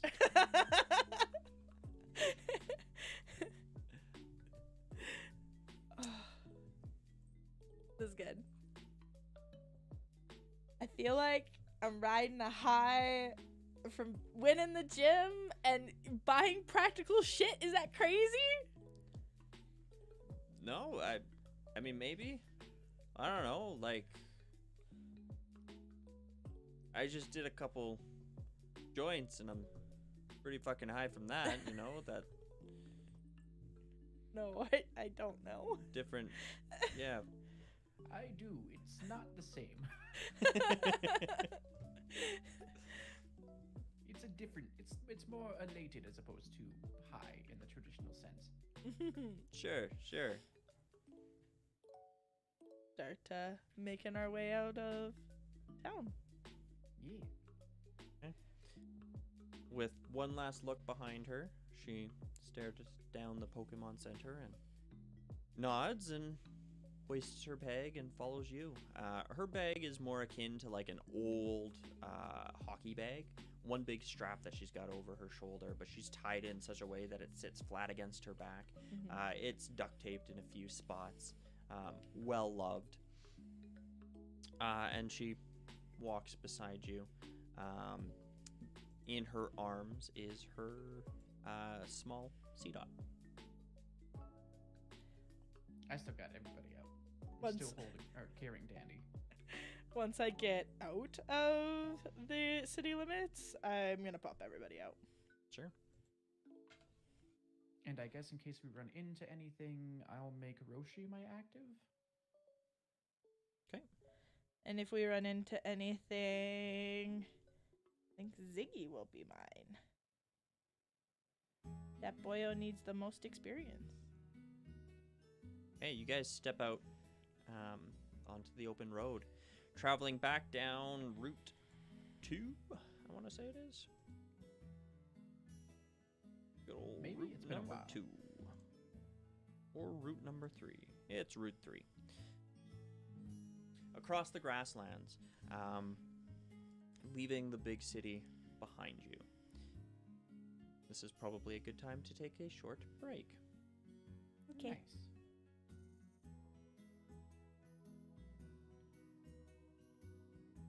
Oh, there's the map. I was wondering where the hell it was.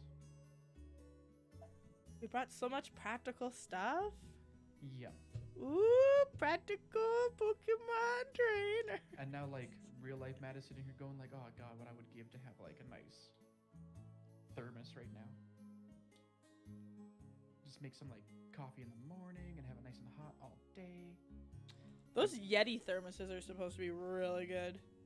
Yeti, anything to do with insulation is supposed to be stupid good. Yeah, Like, like their coolers are like $300 fucking bucks, but apparently they'll you can, like, amazing.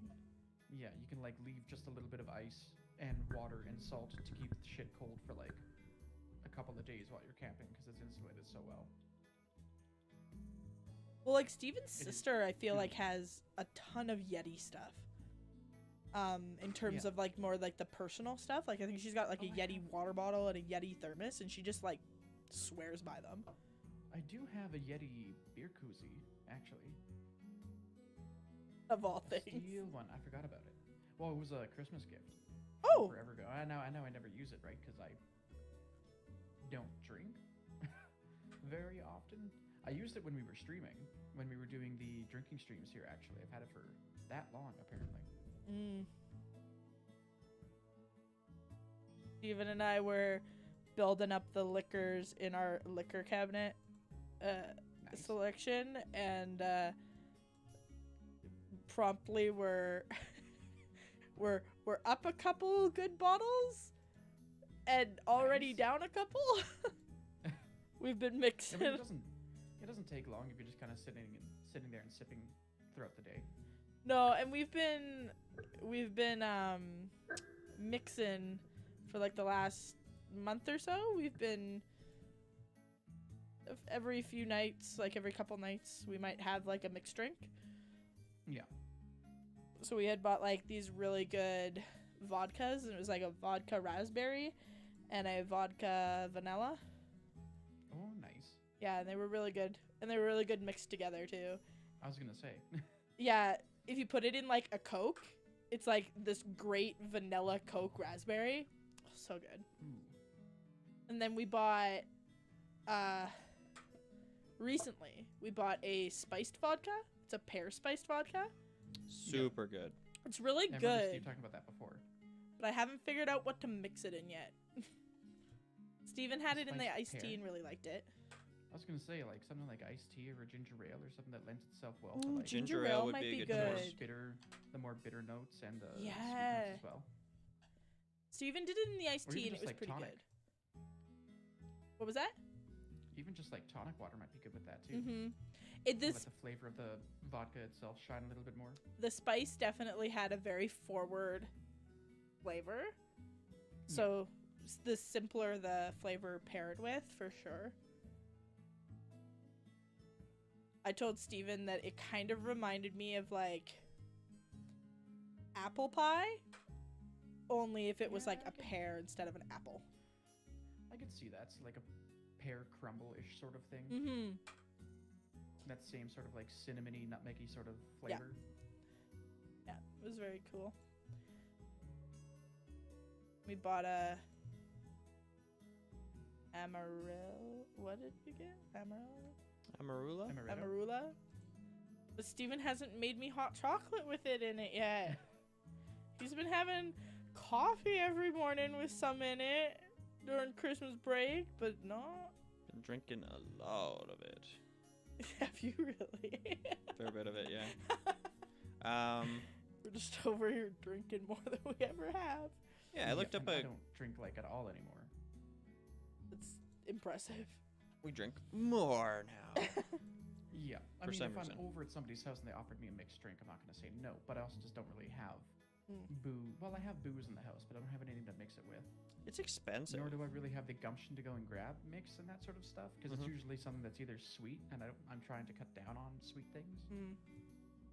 Yeah, I want to get. I keep saying every month this is gonna be the month I get it, but I want to get like a more portable kind of wheeled small bar type thing.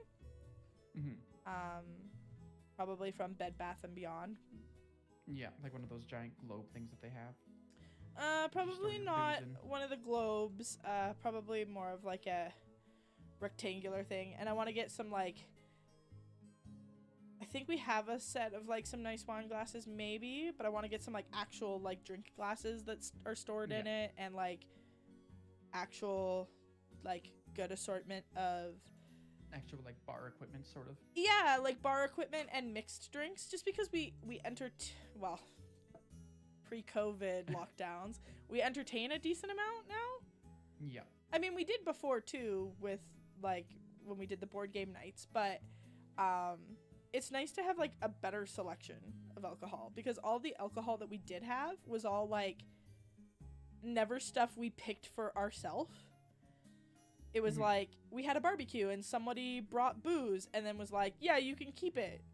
Yep, that's literally every bottle of booze that I have in the house. Next to, I think, the one bottle of triple sec that I used like years ago to make sangria. Yeah.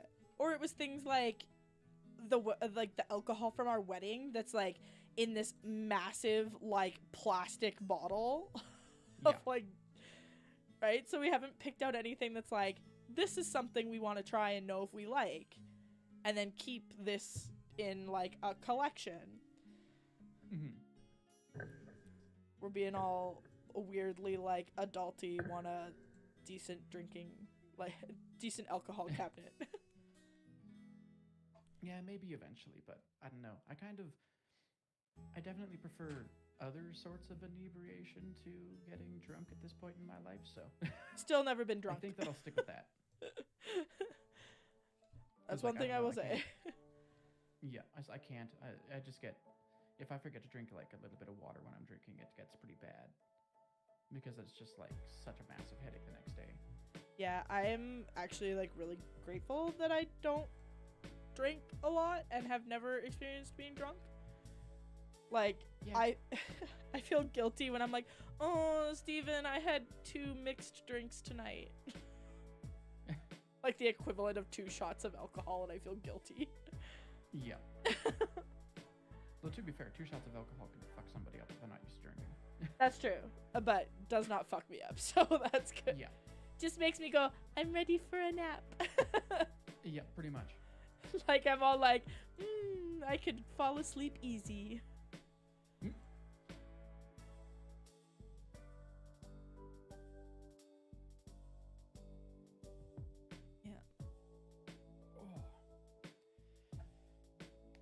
Oh, God.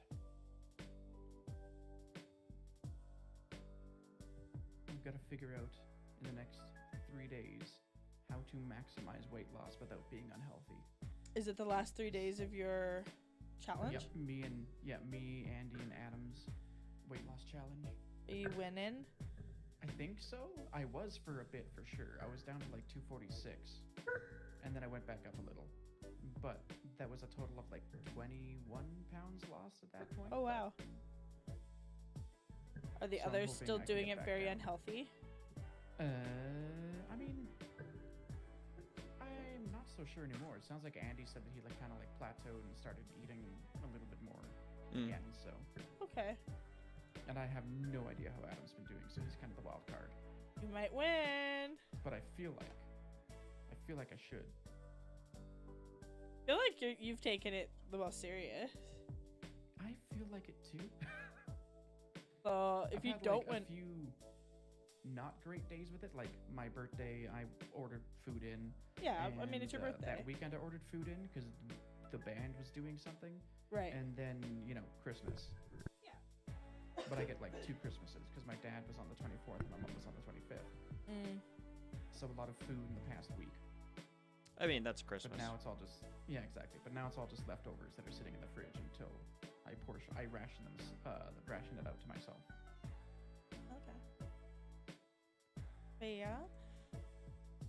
I hope you win. That'll be a good I show, hope so buddy. too. I don't have the money to send to anybody else right now, so That's why you gotta receive it. exactly. I gotta make sure. I gotta get on that bike for like half an hour every day going forward. That honestly, I would love to have some kind of seated bike. Yeah. Oh, that bike is fucking great. It is my favorite thing that I have in the like home gymish thing. I got a bench actually. I ordered after my birthday, and the next thing I just want to get is like a squat rack, so I can actually rack my weight safely instead of having to do fucking bench presses by lifting the weight off the ground and then like yoinking it onto my chest so that I have it in the right position, as opposed to just having it racked and ready to go. Yeah. I feel a lot less sketchy having the I weight. felt for your lower properly back for like a second. Yeah, but I mean, I still deadlift it properly at the very least. Yeah. Just getting it into position when you're sitting on the bench is a little more cumbersome, Right. especially because it's a bench press and you don't want to go light, so I have all of the weight on it. Mm-hmm. It's sketchy, but it works.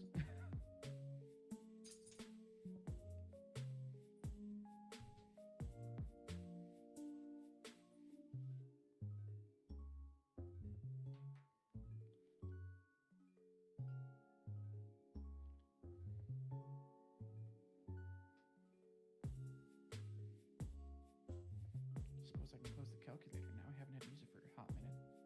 I know. I have like no money. I have a bit of I money. still have a decent chunk of change left. I'm surprised.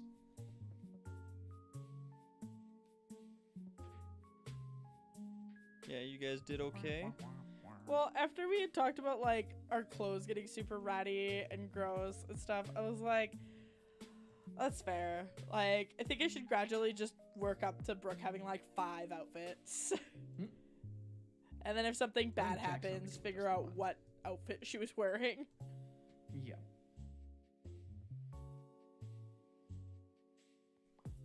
I'm just gradually gonna get Brooke a whole bunch of outfits that are totally clothes that I wish I felt good wearing. And dress her how I wish I was dressed all the time. But you can get there. I believe if you put your mind to it, you can do it. It's work, but goddamn, yeah, I it feels so know. much better. I wanted so bad pre-quarantine to get my gym Yeah. membership back because I'm Yeah. most motivated when I go to Aqua Fitness and stuff. Yeah. And then, psh, Yeah, exactly. You almost need like a bike or something like that to have at the house. yeah, if I had a bike, I would use it if we had a bike somewhere. I would just sit on Yeah. it and watch shows. Yeah, exactly. Just sit on it and point it towards the TV and cast something that you know is like half an hour to it, and then just wait until that's done. Mm-hmm.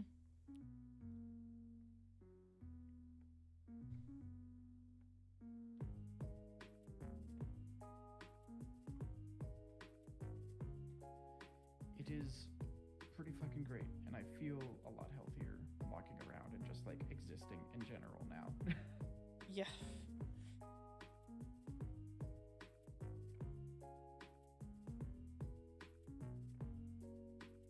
Yeah, really, I should run around with the kids more when they're running around. There was a period of time at Gerard where it was like, I was getting like over 10,000 steps a day because we were playing dodgeball in the morning and the afternoon as part of our fitness stuff. Because Oh, yeah. like we would do fitness from like 8 till 8:50 in the morning, and then we would go from like 5 till 6, and the kids, like, they just wanted to play dodgeball. And then Dodgeball's so much fucking fun too. Cecilia, we have like similar routines, but because we're not like one cohort at Cecilia, it's like 5 o'clock I leave, so I'm not there till 6 when they all go to the gym, and we don't all go to the gym anymore. So our days are like structured different. So then when they do have fitness days, the kids are like, Miss Melissa, come run around with me, and I'm like, I can't. I have asthma, and we have to wear a mask while we're running around. Like, This you is will not a kill good me. Combination. Yeah.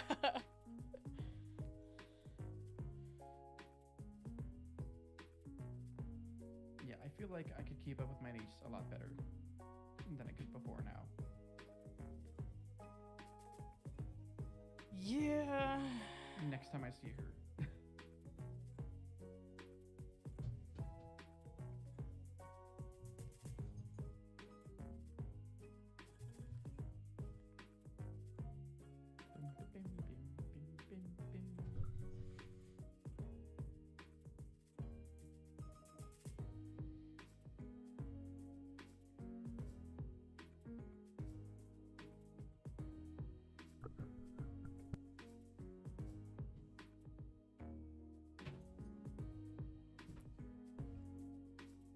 No. No, no, no. Your knees cracked? Oh, cramped.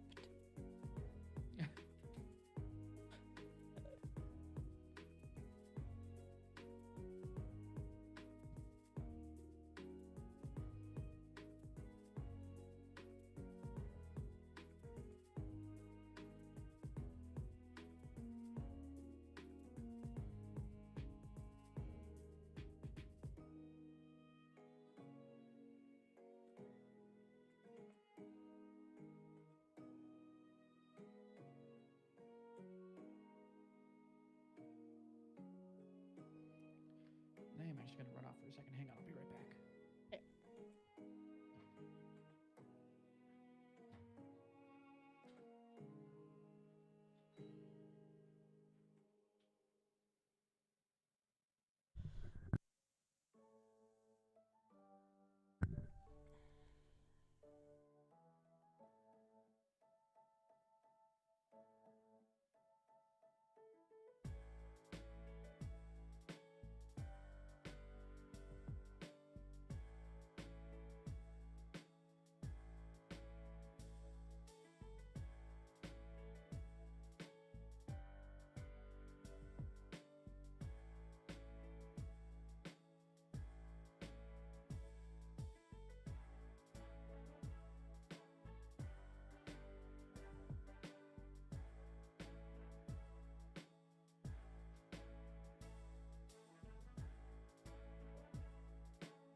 I was legitimately like, what pieces could I get that could mix and match cute?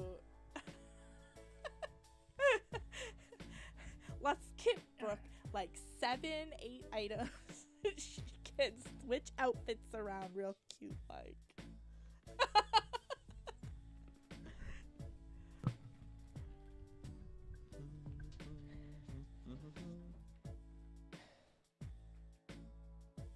That's why I said she's got her like grumpy as that.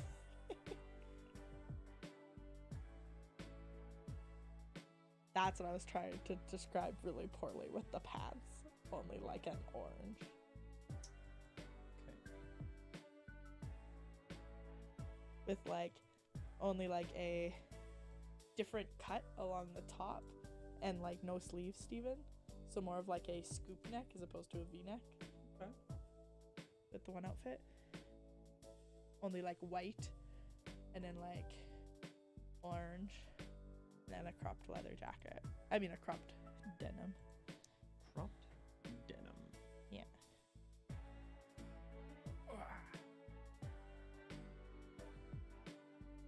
I totally would have bought Ryulu a beanie, but then I was like, I don't think he could wear one. Don't think he can wear a beanie? I don't I know. don't think he would. He might. He might wear a beanie.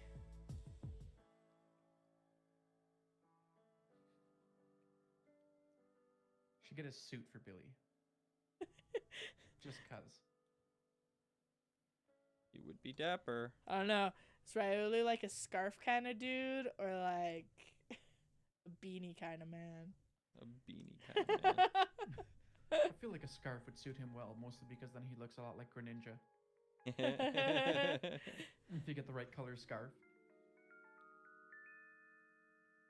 Steven definitely told me to roll a perception check, and I didn't realize that that's what it was going to be for. And I was like, oh, I didn't get to ask if Liam wanted anything. And I did. Yep. So I was totally going to get Liam something. I was going to be that girl. And then Molly totally made fun of me for being Oh, hell yeah. that girl. Because I was totally going to let Liam pick something out for himself. I mean, I kind of pictured Liam in that situation like when you're dragging your boyfriend around the mall and you're shopping for hours and he's like, ugh. Like, that was Liam's role in this situation. Here, Liam, hold my bag. Yeah. Regrets having a female Pokemon trainer in that moment. All right, you guys ready? Yeah. Yeah. All right. The rain continues to fall softly. A few vehicles passing by on the road. But beyond that, it's a quiet night. Is it raining hard? It's raining lightly. Okay. So it's raining enough that you know it's raining. The entire time you're walking, you are wet. Molly laughs a few times and says, one of those practical things you bought didn't happen to be an umbrella. No. Nope. Yeah. I don't I was let thinking Keegan about out that because as it's soon as raining. we started walking out of the town. It's also not windy either. So it's just a gentle sort of rain. It's not cold. No. Sometimes the rain is nice. It's not like it's downpouring like when we found Ziggy. Though arguably it is growing a little bit colder. It going on after 10 o'clock now, and it getting darker and darker. I don't have Keegan out because it's raining and he doesn't like rain. But I have Ziggy, Fampi, and Lucario out. Okay. Now might be a good time to get off the beaten track, right? And look for some stuff. Yeah, we might as well. If there's a little thicket of trees we can go into and set up camp. Sure. It's pretty barren. There's not much in terms of trees. Here it's almost entirely grassland, lush green, and dense patches of flowers. Tons and tons of wildflowers are scattered across this landscape. It is beautiful, but there's not trees per se. Doesn't mean we can't find something edible. Exactly. Well, we want to find a good spot to set up camp first and then start looking for food. Sure. Okay. Can I get one of you to give me a survival check? I think For the Jackson's tent. is better. For which, sorry? For the tent? Yeah, so Survival. this is finding an appropriate place to set up your tent, that sort of thing. Okay, that's that's 11 plus 1 plus 6 is 18. Great. It's not difficult. The land is pretty flat here. There's nothing really to shelter you, but there's nothing to really be sheltered from here. You pick a spot that doesn't look like it's going to get bogged down in water. It's slightly raised, but again flat. You're not going to crush over any of the more sizable flower bushes or anything like that. Perfect. Looks like you picked a good spot, Jackson. Hopefully, we'll find out in the morning if we're soaking wet whether or not I did. That's true. And start pitching the tent. Okay. Tents by their nature are fairly complex to set up. There's lots of pieces. You spend a lot of time pulling things out of fresh wrapping. It having never been opened before, you have to count the pegs and put the different pieces together in just such a way. They're all labeled, and there is a little diagram that shows you how to go. But it is also raining, and the diagrams are quickly becoming quite soaked. Can I get somebody to lead me in trying to put this together? I don't get to know what type of roll. Matt and I both wait like,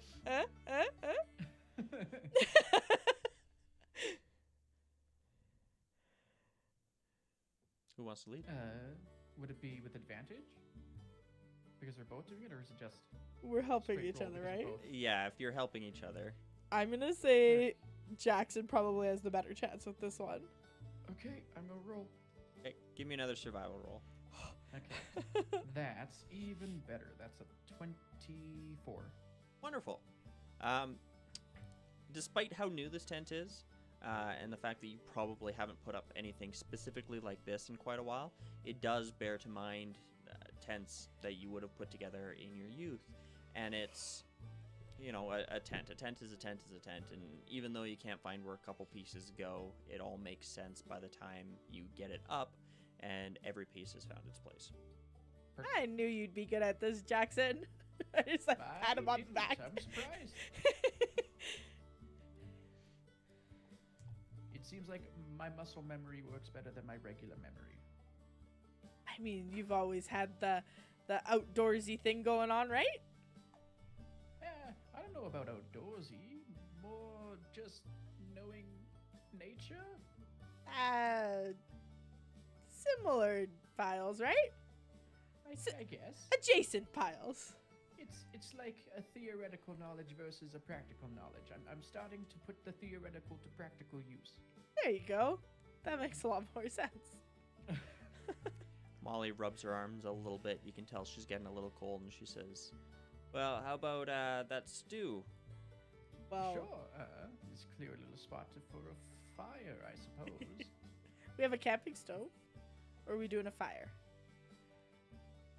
Don't you need a fire for a camping stove, or is a camping stove like its own separate unit? Yeah, so the camping stove's its own separate unit. Okay. It comes with a little plastic container full of wooden chips. We splurged about the pricier stuff. But it's Well, do you designed want that that? it can be lit so you don't have to light wet timber or whatever. It's kind of covered in a little bit with little shields from the weather. Oh, okay. And then a little metal rack over top of it so that you can put your food or your whatever on top of it. Well, I suppose we can use that. We just won't have much warmth coming from it, that's all. We could make a game of this food hunting thing. How about everybody who goes gets out the with their most. Pokemon and looks for food and see who comes back with the most? Sure. I like it. I'm gonna huddle up Abby, Ziggy, and Liam. Okay. Be like, And I'm okay, gonna guys, bring we're 'em gonna out. try and make a stew. They look at you, not entirely certain what to expect or what you're implying. So we're gonna look for edible things that we can put in the stew together and see if we can find more than he does. Kind of look at each other, not entirely certain what the task involves or what to do. But That's they okay. each look at you sort of blankly. Let's go look. And then I run off in a direction. Into the field. Yep. And I'm gonna start walking over into the field and looking around with Billy and Dandy and Roshi and Maui. Molly Just- looks at the two of you and goes, "Fuck, okay, I guess we're looking for our own food tonight. Okay, come on out." And she calls out her Dustox, she sets her Sea-Dot down on the ground, and she calls out her Girafarig. Can I get... It's collective food. Yeah. Can I get each of you to give me a survival roll? With advantage because our Pokemon are helping? Yeah, whatever Pokemon is leading it. Well, does my Pokemon have to lead the roll, or do I lead the roll and have advantage because my Pokemon are helping me? You could lead the roll if you want. And it's survival again? Yeah. Well, that's a nat 20. Or a 17, which is a 24, so... Wow. I got a natural 1 and a 7. I should also point out that because of the natural explorer trait, you find twice as much food as you normally would when you forage. Yeah, I knew this was a losing battle. Yep. Okay. Let's start with you, Jackson. You shrug as Brooke enthusiastically runs out into the field, looking for something. You're not entirely certain what she's going to find. You, however, already have well in mind the sort of things that might grow in this sort of area. Picking out a few, you find some rather colorful flowers that you know are perfectly edible. A little bitter, but they're fine. You find some mushrooms growing under some trampled grass that, again, you know are perfectly edible. Oh yes, mushroom stock. And between the collection of this stuff, it's not a particularly exciting meal by any means, but it's hearty, and there's more than enough for everybody. Twice as But much. in can fact. he make a stew? Guess what it all do I depends on find? what a stew Edible entails. flowers, mushrooms. Do I find like acorns or something that I can grind up into some sort of a like nut flour to thicken it? No acorns here. Again, there's not really any trees Oh, here. jeez, yeah. It's really About just straight root grassland. vegetables. There do not appear to be any root vegetables, not in this area. So he could make a salad. Molly goes out looking. Likewise, she's rooting around. Her Dustox seems to be particularly adept, and especially in the dark. As it looks around, it seems to be the only one out of all her Pokemon that has any sort of clue what it's looking for. And she comes back with a bundle of stuff. Brooke, it is pretty dark at this point in time. And as you're looking around, you're really stumbling through the grasses. Lucario has a pretty good view of everything. He doesn't entirely know what he's looking for. Fampy is very excited to be walking in your footsteps and frolicking about, picking flowers and sniffing them and tossing them back down on the ground. But you're not having a ton of luck until you come across what appear to be this very vibrant patch of red and white dotted mushrooms. They're gorgeous. Nice, big, plump. There are 8 of them in total. And they seem to be growing out of these rather peculiar orange rocks. I don't know if these are edible, but hopefully Jackson knows. I'm gonna try and pick some. Okay. And next, Jackson's gonna roll a nat 1 on his check to see whether or not they're edible, and we're all gonna die from being poisoned by these mushrooms. You reach down to grab the mushroom, and it has a little more weight to it than you imagined. In fact, by picking It's one a up, Pokemon. it pulls the rock with it, and a second mushroom. And the rock itself seems to move on many little crab-like limbs and good turn God. towards you. Its little mouth bits, multiple little white teeth go. That's not a food. All the other mushrooms start slowly scurrying up out of their slightly buried position and turn towards you, hissing each in turn. Oh, not a food, not a food, not a food. Can I get you to give me an initiative roll? Just Brook? Just for the moment. Oh my gosh. Me over to dying. It's a 6.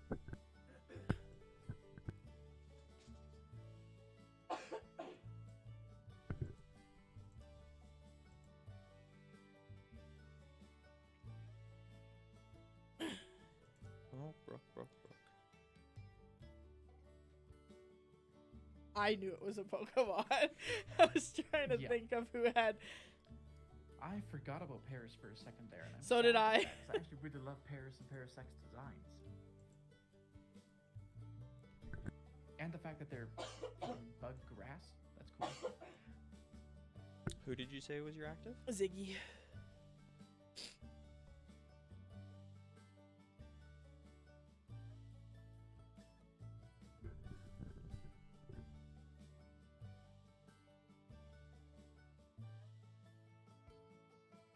Oh, there's even a map and everything.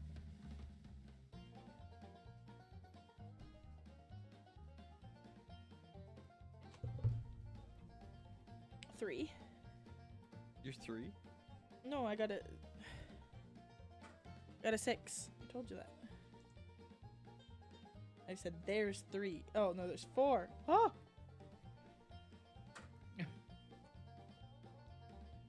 They blend in.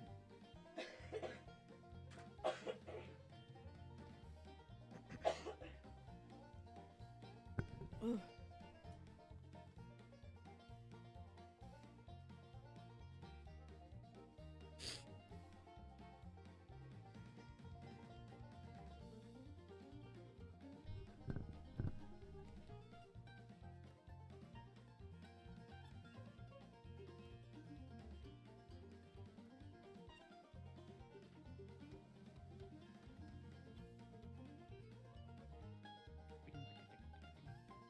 All right.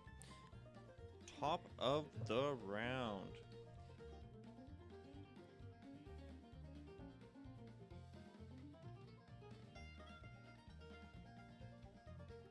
Holy smokes, Pokemon. Stop. If I should have asked this last time. If Ziggy already has a held item, which is his trowel, he cannot hold a berry. Correct. Not have berries, You'd have to take away his trowel. and I'm not gonna do that to my buddy.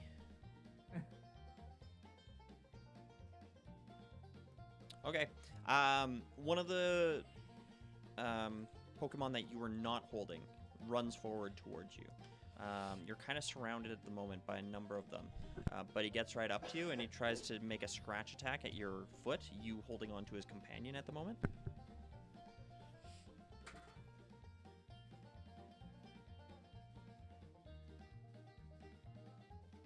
That's a dirty 20 to hit you. Yes.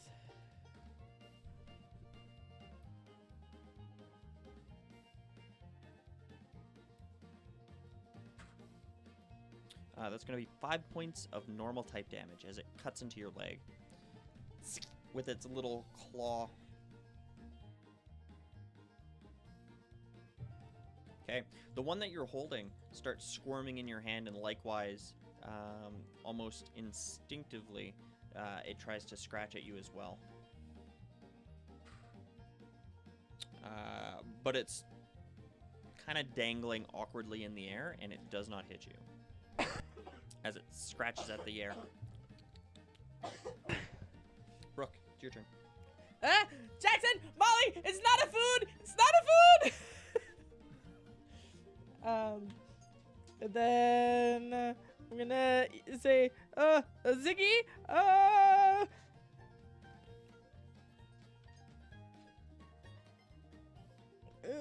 make a scratch attack. Okay, the Zigzagoon, who is taken back just as much as you are, backs up before it runs forward with its own claw attack. Oh, hang on. I totally have the wrong Pokemon up. So, not a scratch attack, a headbutt. A little different. He's like, eh? And I'm like, headbutt, I mean headbutt.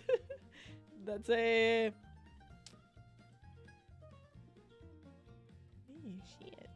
That's a strength-based attack. Hey, not good at strength. So that's a 17 to hit him. Which one are you attacking? The one that I have a hold of, which I assume is the green one. Yes. Note, it is currently dark outside, so if this relies on vision, you need to roll at disadvantage, which it would. Right, because he does not have, like, a dark vision. Right. Great. It was a 7. 7 does not hit. He kind of jumps into the air. He knows that the target is somewhere there, but it's too dark and he can't get a good grasp on it. He just kind of flies through the air and lands back in where he is. He looks around nervously at these Pokemon. So if I were to pop out my flashlight, I would let go of the... You've got 2 hands. You can pull out your flashlight. Okay. I'm going to pull out my flashlight. Okay. You pull out your flashlight and you illuminate a 60-foot area. Yeah, pretty much. Shining it. You see its little eyes blink, big and bug-eyed. It looks very uncomfortable with the bright light in its eyes. It's a bug! It's a bug! Pokemon! Not a food. Another one of the Paris rotates around and tries to scratch at your leg. That's a 21. These are really good rolls. Yep. That's going to be another 7 points of normal type damage as it cuts in deep to your leg. These Pokemon reaching for whatever it can, cutting at your skin.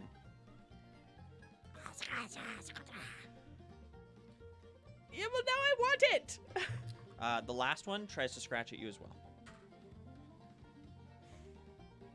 That is another 21. I'm rolling like 18s and 19s here. That's another 7 points. They're really cutting you up at this point. You feel blood running down your leg as they scratch through your clothes. Top of the round. Jackson, can I get you to roll initiative? Sure. That's actually not terrible, but I mean, for Jackson's not terrible. But the -2 is going to make that a 9.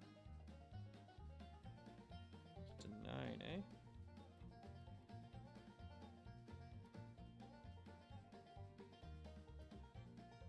Okay, Jackson, we'll say you're about, roll a D100. D100. 55. So you are 55 feet off the screen to the south. Okay. To the south? Yeah. Okay. Okay, so 55. Paris number 2. So 90 feet to the closest one. Okay. Is Molly coming? As far as you know. Paris number 2 is going to take another scratch at you and misses horribly. It's dark. You can tell that they're a little more aligned to this sort of nocturnal lifestyle, but with the flashlight flashing in their eyes and sort of moving around, you can tell that it's been stunned. Jackson. Roshi, start heading over there, and he's just going to move his 30 feet of movement and shake your booty at it and use a tail whip. Okay, at which one? And let's go with the closest one, blue one here. Okay. He needs to make a wisdom save. Yes, a wisdom save. Let me just figure out my DC real quick.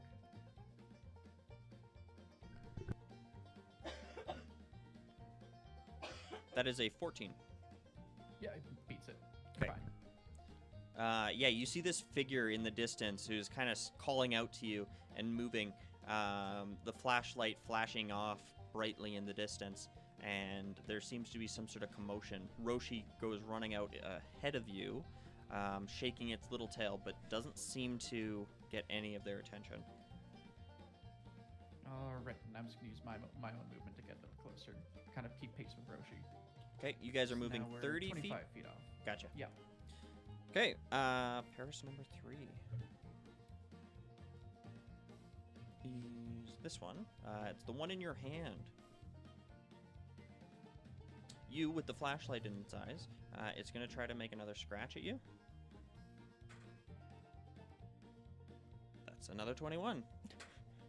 That's going to be 8 points of normal type damage. It's really cutting into your wrist as it turns around and slashes up your arm. Its little crab-like claws, very, very sharp. Brooke. Oh, I don't like it. I thought you were a vegetable. If I thought you were a vegetable, maybe fire will help. I'm really, really sorry, Ziggy. Come back. Okay, you call back Zigzagoon. There you go, Bubba. Jim Jar. Okay, this little fire monkey appears on the field. He illuminates a very light area around him, but the little bit of drizzle seems to dampen his spirits a little bit. I know, I'm sorry, Where'd you but put I'm him? getting Yeah, attacked. Dampen. Right here. Oh, there he is. He's so small amongst all those massive flowers. Bitty. So Looks small. like a flower himself. Paris number 1 sees this other Pokemon appear. Its bright rear end drawing its attention, and it moves to run towards it. It goes in for a scratch attack on your Chimchar. Mm-hmm. It's going to be a 17. Mm-hmm. Chimchar is going to take 8 points of normal type damage as it scratches him. I know, I'm making funny sounds, Selby. I'm okay, though.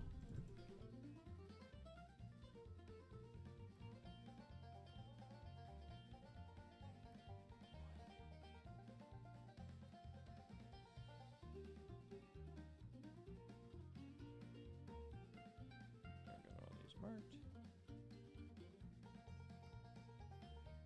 Okay. 4th Pokemon is pretty happy attacking you, and it's going to try to scratch you as well. Nah. Well, the stew's gonna be worth it. That is going to be a 7. A misses. Misses. The flashlight blinding it for a moment, it slashes wide. I don't like it. Top of the round, Paris number 2. It's going to turn and run towards this flaming monkey and go in for a scratch attack against it. Can I punch it? You can if you want to.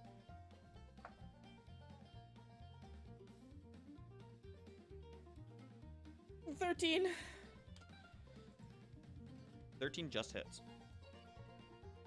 I'm assuming it only does one. Yes. 1 plus your strength. So plus 2, so 3. Yeah, you do 3 points as you kind of kick it as it runs by and out of your way.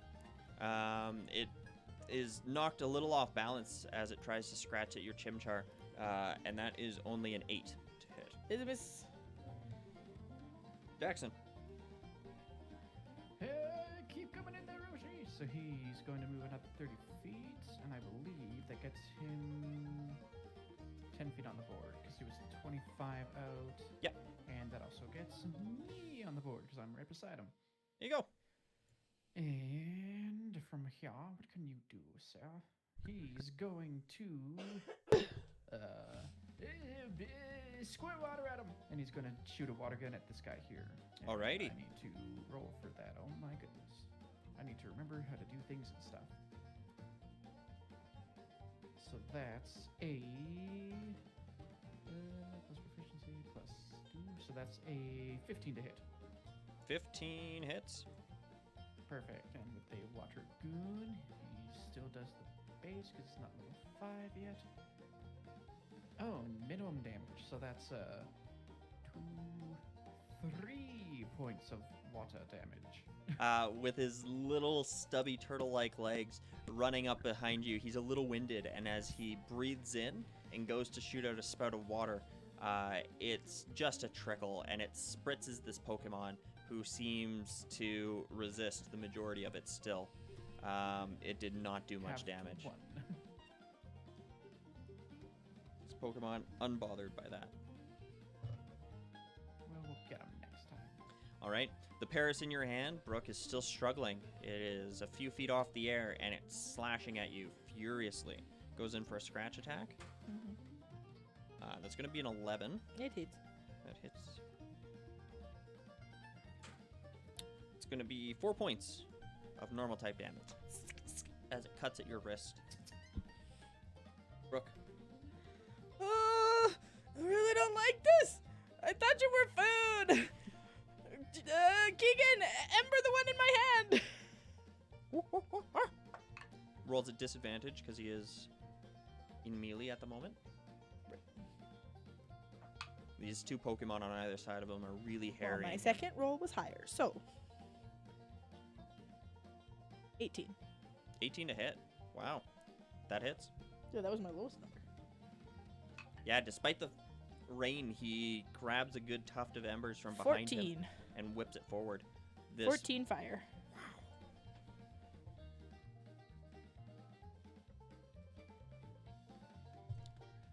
This Paris that is in your hand is struck, and the fire just erupts down its side. You see its eyes go big and start to water a little bit as it starts scrambling furiously, and as the embers start to peter out in the rain, it looks very, very hurt. You don't feel it struggling nearly as much. Its legs are sort of just twitching a little bit as it's slashing we gotta catch it. I'm faintly gonna run. at the air.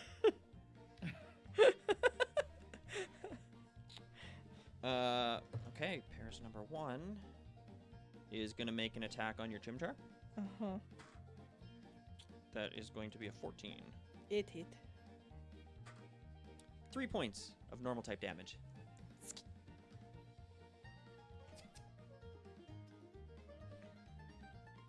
Paris number 4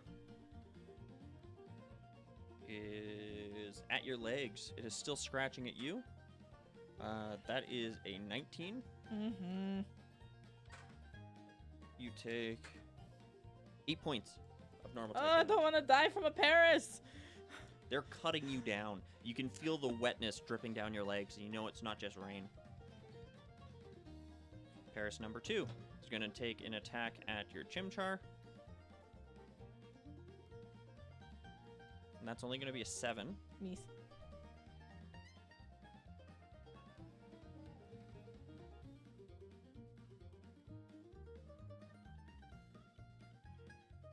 Jackson. Well, I guess the water didn't work, so just run up and headbutt him. He's gonna run up and tackle. All right. Goes in for a full body tackle against that Paris. You don't flank? That's Well, no, he wouldn't be able to get in there anyways. Oh, okay. He wouldn't have been able to Note, it is at disadvantage because it's also dark. Oh, right. Well, second one was better anyways. The first one was... Oh my god, where... I haven't used it a lot, sir. I'm sorry, I keep forgetting your stuff. That's a 13? 13 just hits. Perfect. And tackle, another 1d kick. And that's much better. That's 5 points of normal type damage. Awesome. That attack connects, and as expected, it rolls through this Paris, which is just a little bit smaller than your Pokemon, but delivering a solid blow. Perfect. The Paris scampers back up and turns towards its new adversary, its little claws digging at the dirt beneath it, and its teeth parts going.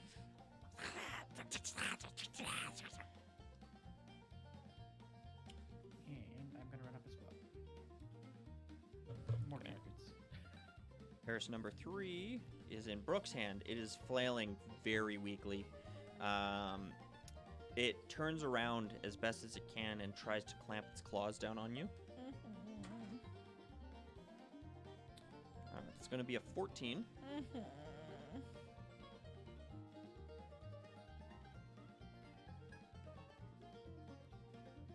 It's going to do 3 points of grass type damage as it starts to absorb some of your life.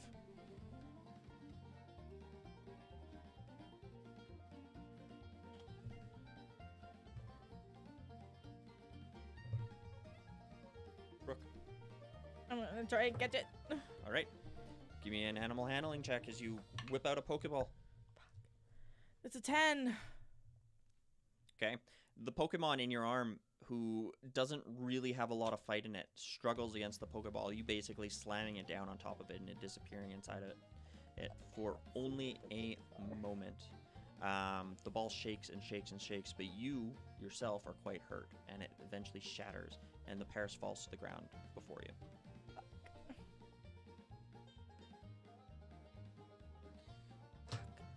Paris number 1 is going to take an attack against that Chimchar. Oh, wait. I'm trying to decide if I want to make bad choices or not. Okay.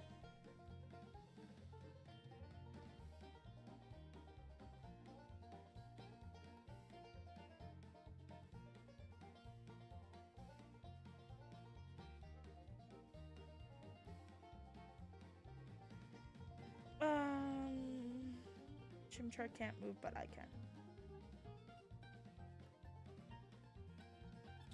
Correct. Chimchar right now is too busy facing down these other 2 Pokemon. He's awaiting a command from you. But you used your action to slam a Pokeball. I'm gonna move, heal. Okay. You jump backwards. Both Paris are going to try to take an attack at you. Only one can. I'm still in melee. You're right. The one hurt one. That is going to be a 8. Fucking hits.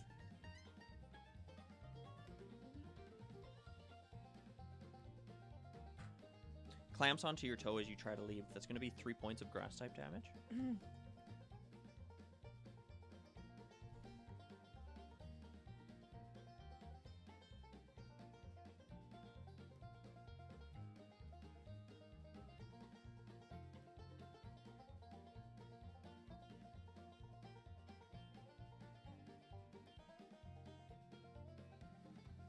And I let go of the one I'm holding. Yeah.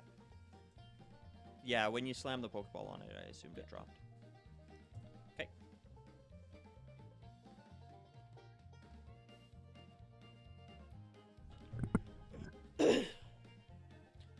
Paris number 1 is going to make an attack at... What am I doing? I'm getting very confused.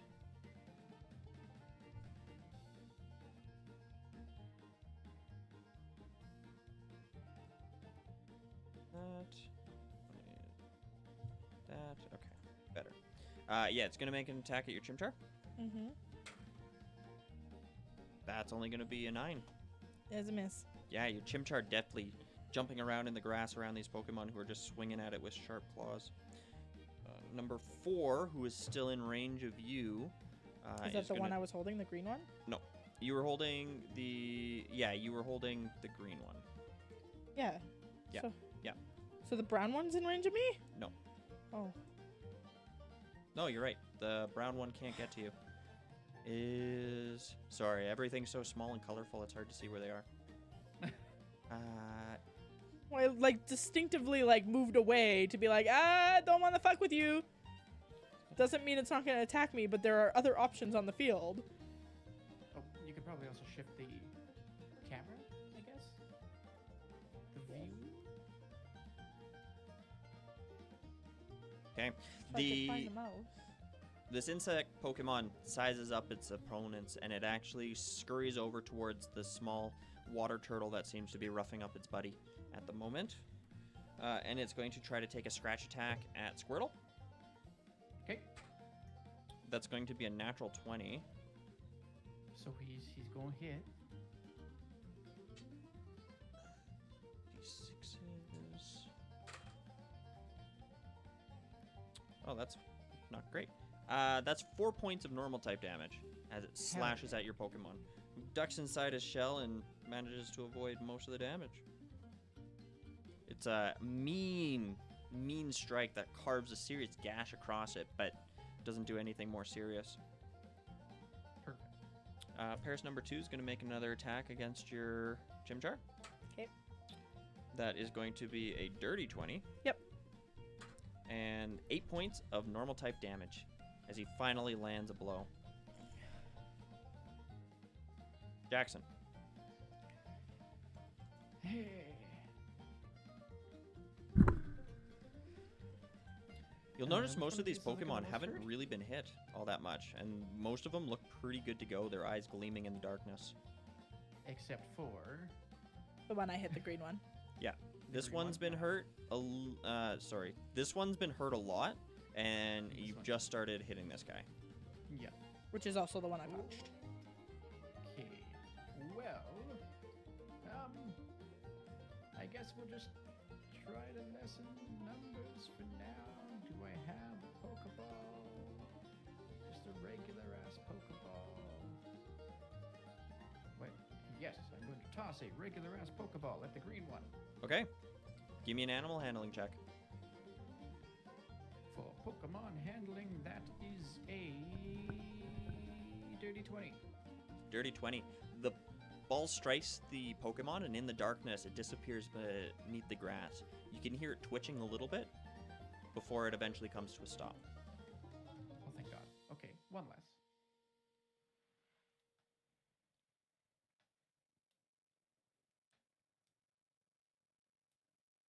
Okay. Are you doing anything else? Nope, because it's my action, right? So Yep. It's gonna kind of sit there and flail and try to be a target. Okay. Paris number 3 is off the board. Brooke.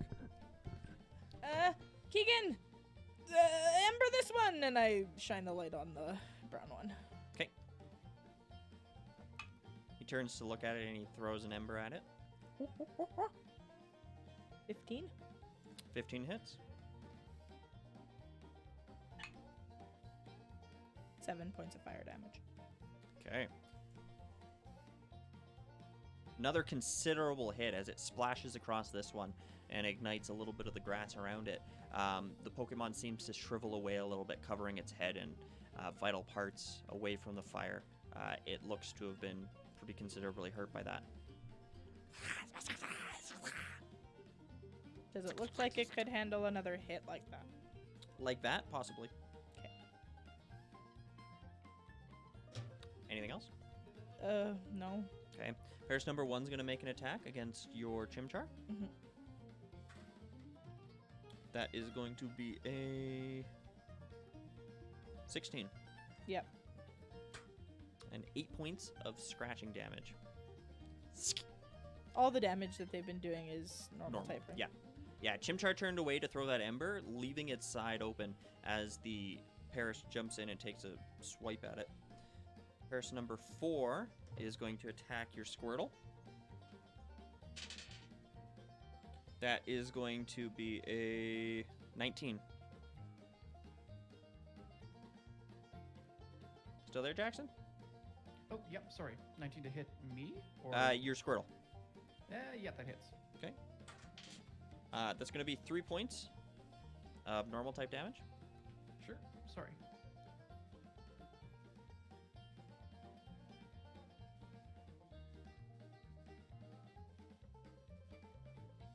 Alrighty.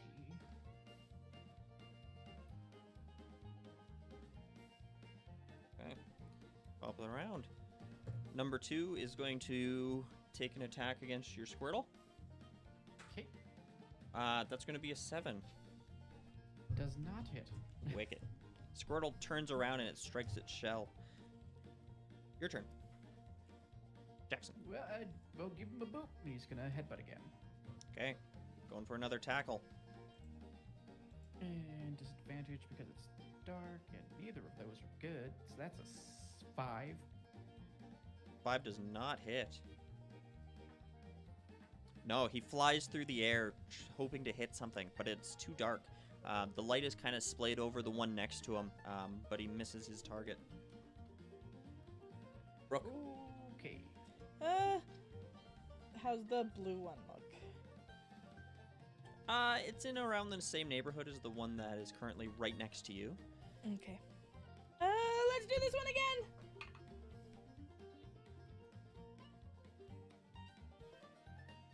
Disadvantage. One was a natural 20.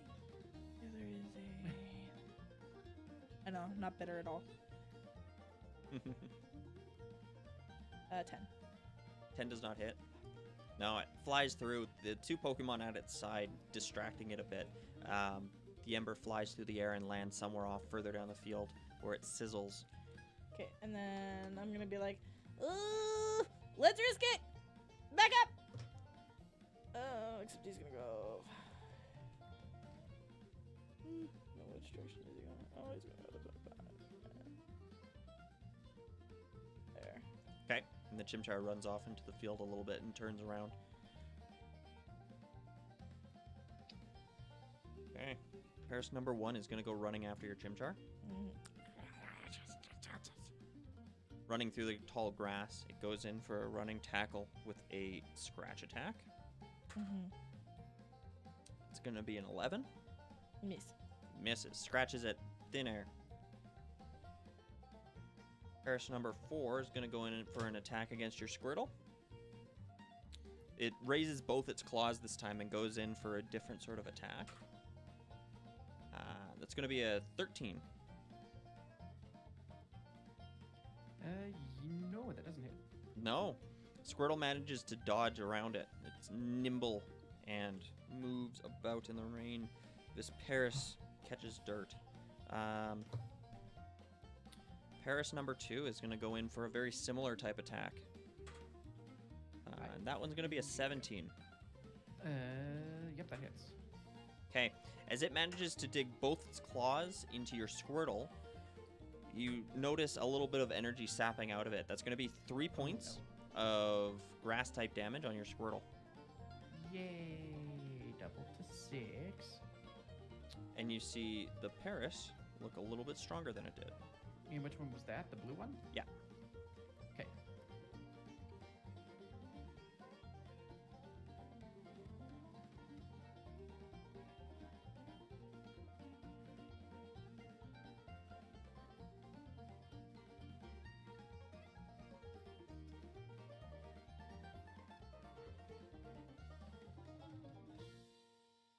Okay. Jackson. Keep up on Roshi. He's going to use another tackle. Okay. And that's a nat 1. All right. As a reaction, as he goes in to attack that Pokemon, the Pokemon shakes its little shrooms on its back, and a puff of noxious spores spill out of them towards your Pokemon. Great. I need it to make a con save. Con. Hey, it's the one he's good at. That's much better. That's a 17. 17. He kind of huffs a little bit and is helped by the rain. The powder is quickly dampened and has no effect. Perfect.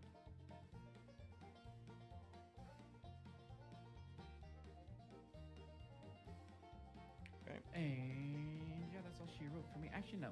Jackson's going to be dumb. We're going to flank. Okay. You kind of climb over on the other side of this Pokemon, get underfoot. Brook. Keegan, get the one in front of you!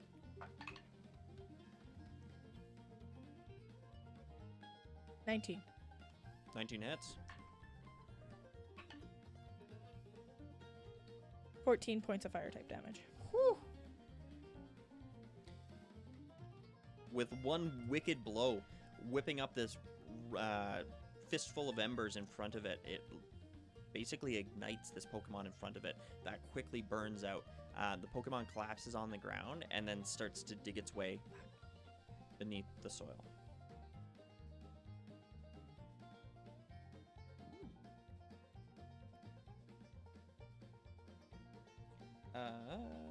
Anything else? No. No?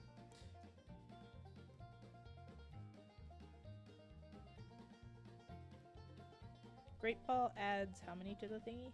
5. Okay.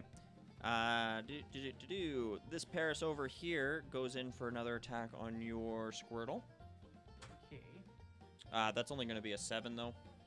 Does not hit. 9. Jackson. Try booping him again, Roshi. He's going to use another tackle, but this time a straight roll, and that's much better. That's a 17. Yes. 17 hits. Quandy 6. And oh, thank God, good damage. That's 7 points of normal type damage. Beautiful. Another solid hit. It sends the Pokemon tumbling, and it has to collect itself. As it shakes off a bit of the rain, it scowls at your little turtle.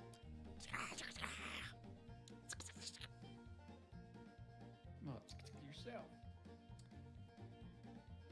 Brook. How's a blue one look? It's getting hurt. It's taken a few tussles. It's been thrown down, but it's also been healing itself More a little. so than the brown one? Yes. Okay. Moderately so. Okay. Does he can move around for a better shot? His movement speed. Sure. And he lopes around. Ember this one! And I shine my light on him. No longer at disadvantage. Use a luck. Which one? The one in front of me. Okay. 14. 14 hits. 11 points of fire type damage. Striking the Pokemon, this little Paris cries out. And it quickly buries itself into the ground. Fuck.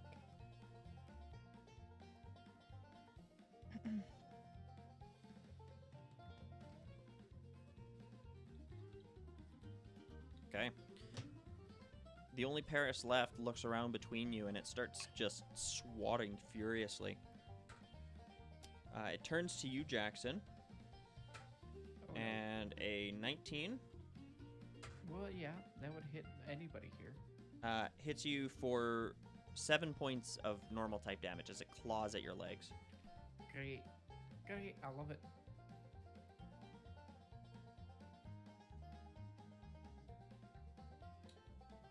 Jackson, it's your turn. Just boop again. He's gonna tackle. 'Kay. And that's a 14. 14 hits. And 3 types of points of normal type damage. Sure. Another solid hit. The two meet and fall back into place. This little Paris is looking a bit frantic. Brook. Try and catch it. Okay. Take out a Pokeball and you throw it Great through the rain. ball. Ooh. That's over 20. 17, 19, 20, 22, 25. 25. There's a powerful pull from this ball as it flies through the air. Before it even strikes the Paris, it opens and the Paris is pulled in almost like through magnetism. The ball barely rolls as it hits the ground with a heavy thud and blinks. And then settles. I didn't want to fuck around anymore.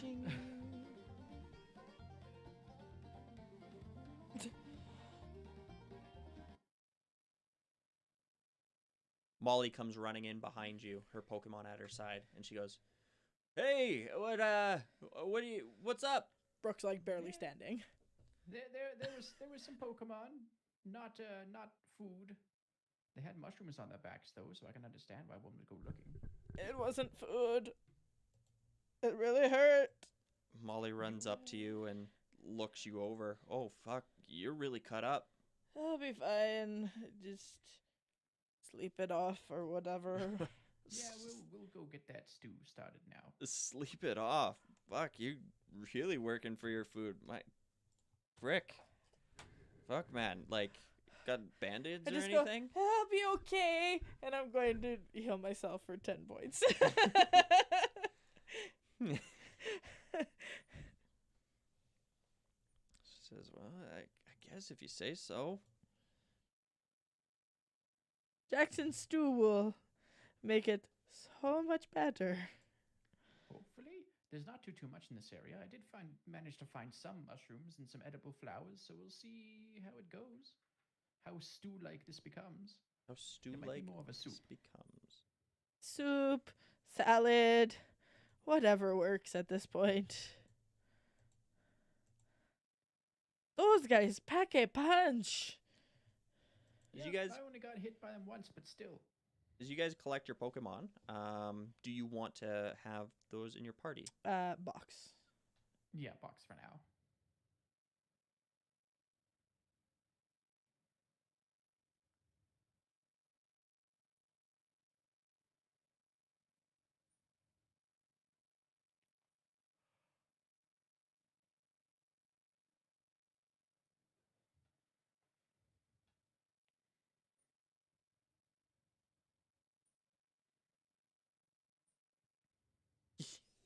What, you want it to be a girl? I have a name for it already.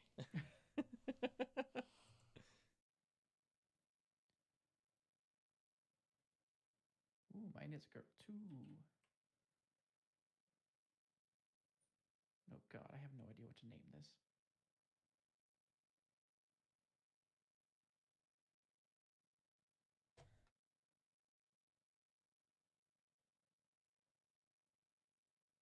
name is Amanita. Because a type of mushroom that is red with white dots, one is called Amanita muscaria.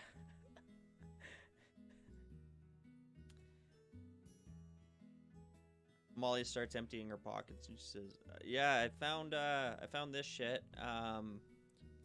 Maybe it can be good in your stew." And she starts pulling out. It looks like weeds. One looks like it could be a leek of some sort. She says, "I hear these things can be eaten. You know." Well, we'll take a look and we'll figure out what can and can't be. I know I got some mushrooms and some edible flowers, and if that is a leek, it should go very well together, actually. This Pokemon's ability is fucked up. Which one does it have? It's got dry skin. At the end of Same. each of this Pokemon's turn, it takes an amount of damage equal to its proficiency modifier if it's in strong sunlight, or it heals for the same amount if it's raining. Yeah. Does yours have the same? Yeah, it has the same one. Jesus. This is- There is a reason why they're nocturnal. yeah.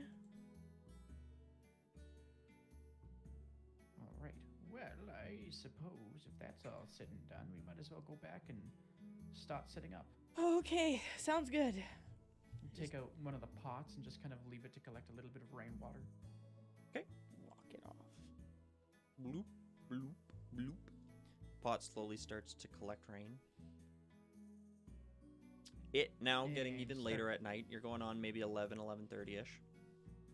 Okay. I'm just going to start going through what everybody has and make sure it's all safe to eat. Okay, give me a nature check.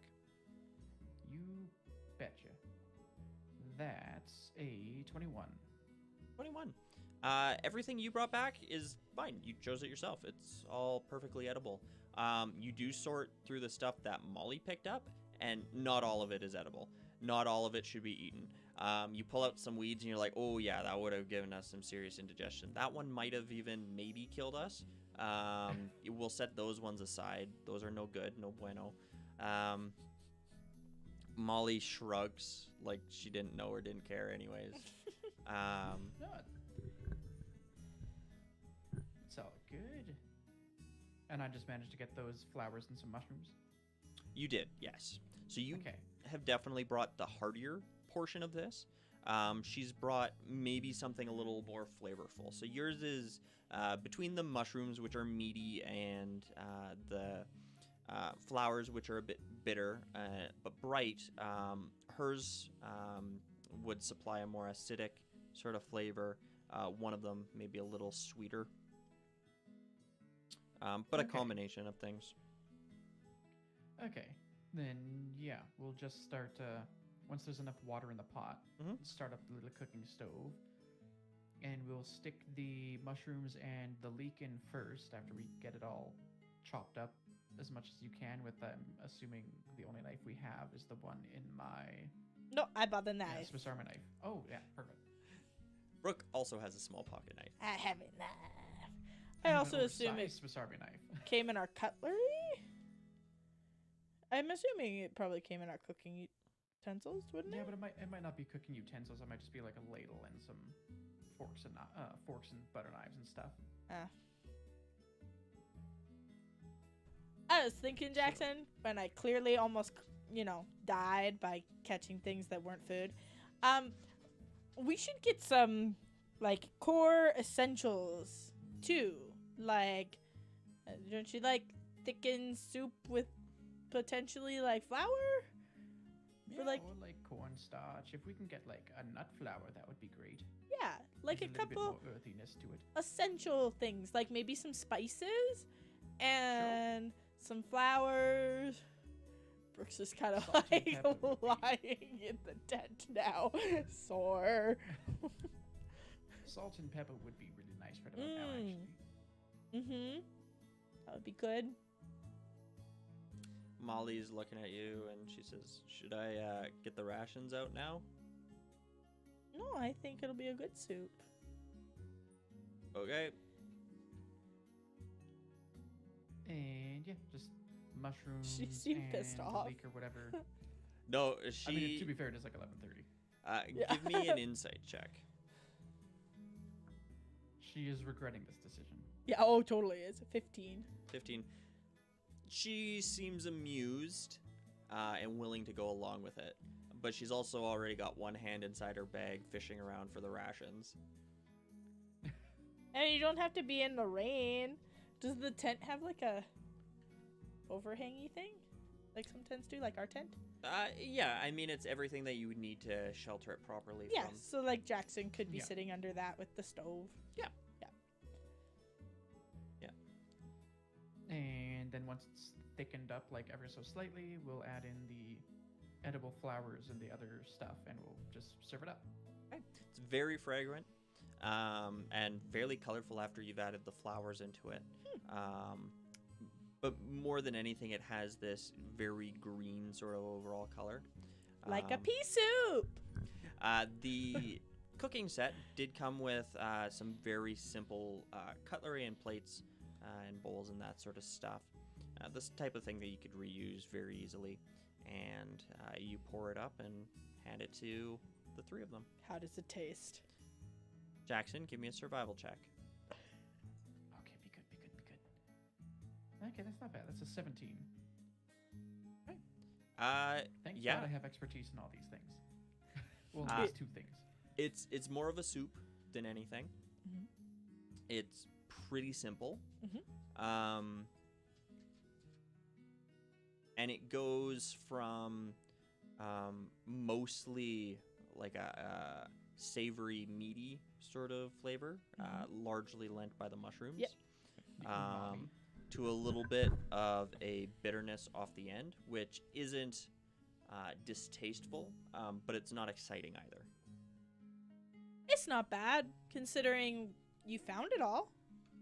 Yeah, it's not bad considering this is all just stuff that we found and cobbled together. Hmm. I think with a few essentials, it would have been really good. Like, just pushed it over the edge. Yeah, a little bit of salt, a little bit of pepper, Yeah. a little bit of a thickener. Molly nods and says, "Yeah, like I would kill for salt, but I mean, good. Great work, Gramps." I told you Jackson would be good at this.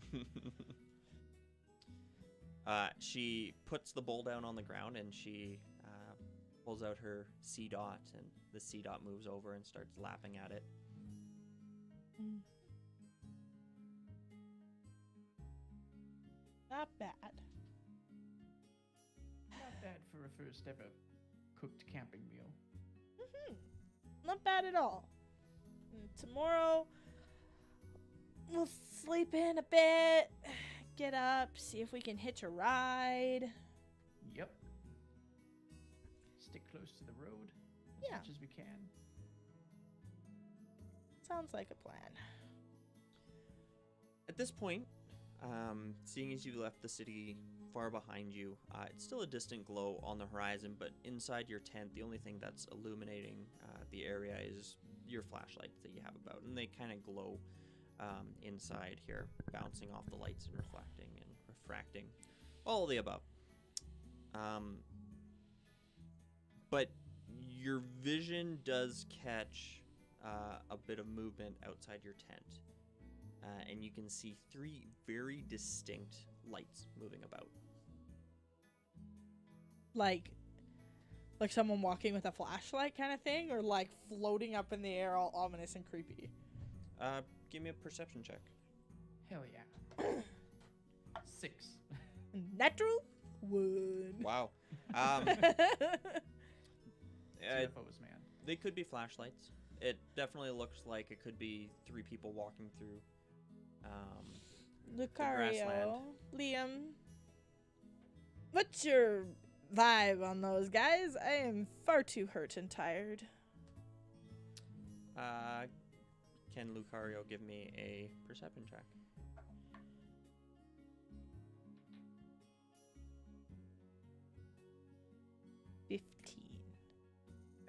He stares over in that direction. You can see that he's seeing more than you are and studying what he is.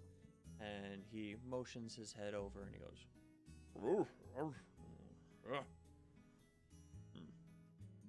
You want me to go out there? He looks and he goes, Are they Pokemon or people? "Roof." Uh-huh. Jackson will poke his head out. Sure. You look off into the darkness and you see these 3 lights bobbing and weaving just a little bit over the air. Further off, further over in the direction of the shore of the water. Amongst those 3 lights, you see one other one that seems to almost be blinking, but moving amongst them. Like, Liam, are they good or bad? He cocks his head and I mean, you're good at shrugs. reading people, remember? Did they seem angry? Okay. Shakes his Happy? head. He Scared. shakes his head. People and Pokemon? Just people? Oh, it's a Pokemon. It's a Pokemon! Yeah, I figured that much. It looks like they're kind of floating in the air above the lake. Are they coming this way? They don't seem to be moving in any particular direction. As you watch them, they sort of dance and float around and move about, bobbing and weaving. They move over the edge of the lake a little bit and then further infield and then around. They don't seem to be moving in any particular direction. How far off are they? They're a fair ways off, maybe 300 feet. But you see them because they're so bright. Molly pokes her head out and says, Any ideas? You seen something like that before? Not exactly. Think it's people? No. Liam says it's a Pokemon. I believe him. But we saw, like, what was it, Jackson? Like a Clefairy? I can't remember. I think that's right. They were like- and the little ones. Dancing or something? Oh, Yeah, they were like dancing in the moonlight. Yeah, we just kind of watched them. I wonder if these are, just Pokemon dancing. it's kind of cute. We could go look. You think the tent would be safe? He Probably, looks. but might as well take our stuff with us just to be on the safe side in case a Pokemon comes in. Sure. We'll leave the tent. Like the stuff that... Because I didn't unpack my sleeping bag or anything yet. She pulls a Pokeball from her pocket and she drops it on the ground and she says, Hey, Giraffe Rick, stay here. Watch the stuff, okay?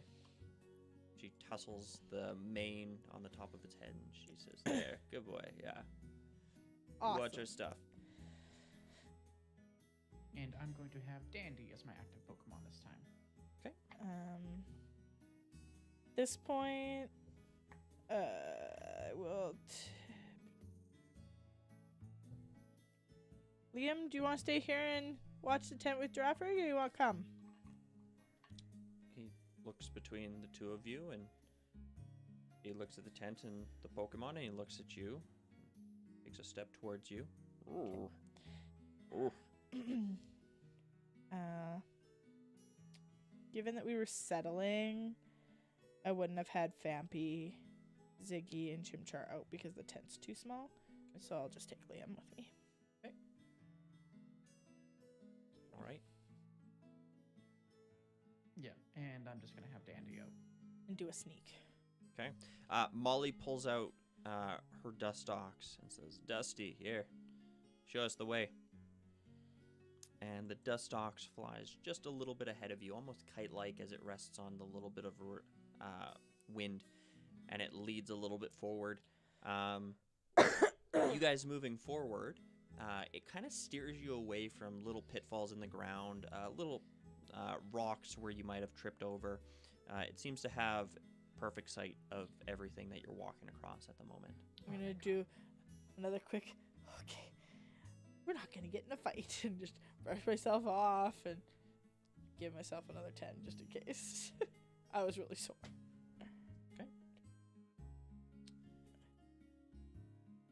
Continuing to walk, as you're getting closer and closer, you're maybe 150 feet away from them at this point in time. And the dust ox very quickly stops, and it hovers there in place, and it turns around, and it looks with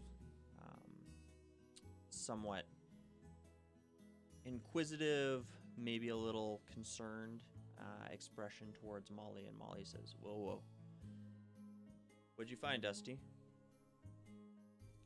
And the dust ox turns around, but as it does, you hear a voice from the darkness go, "Shh, hey. Get down. They'll seal you." Lie down on my stomach. Same. There's a little bit of rustling. Molly doesn't move. She just keeps standing there. And he says, "Hey, I told you to get down." Molly says, "Why?" There's a little bit more rustling, and you see a figure stand up in the darkness. At this point, you can just see his shape. Short, looks young, younger than Brook anyways. A big hat. Oh no. And he steps forward towards Molly. And he says, "Look, you'll startle them. Get down. If you want to watch them, watch." What are they? The figure turns its head towards you, and it says, "Well, they're wild Pokemon. No, that, but what type of wild Pokemon? They're bugs. It's Luminese and Volbeats."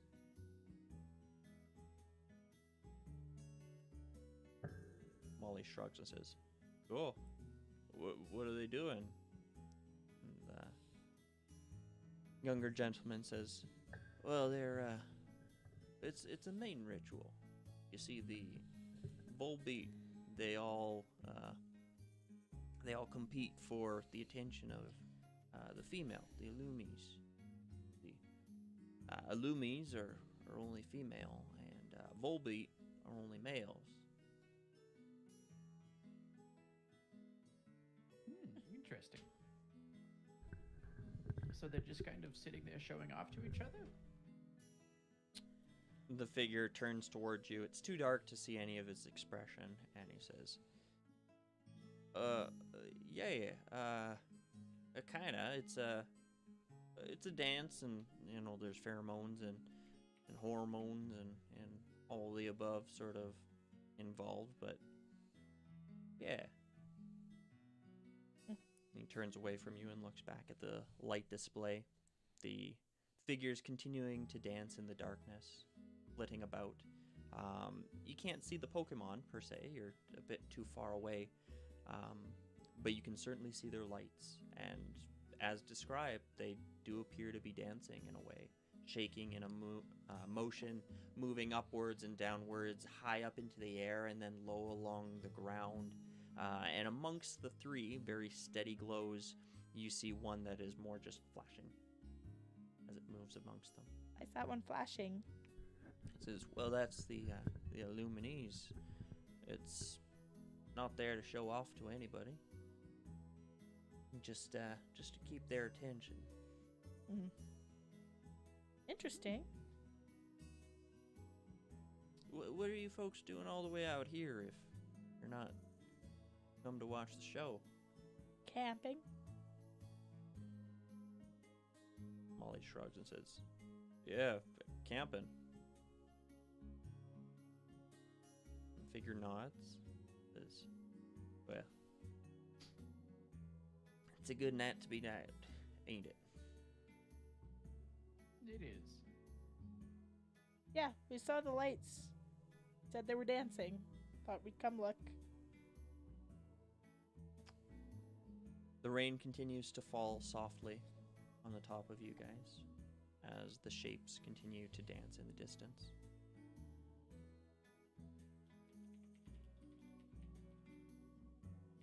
It's nice. Chill for a bit. kind of makes me happy, sad. Why is that? I don't know. It's beautiful, but then you feel guilty for kind of like even thinking about catching Pokemon. I don't know. It seems like the ones we have are happy and comfortable with us. Yeah, now. I was saying that Pokemon we caught today that I thought was a food, I'm sure it's not gonna like me for a bit. Yeah, maybe not.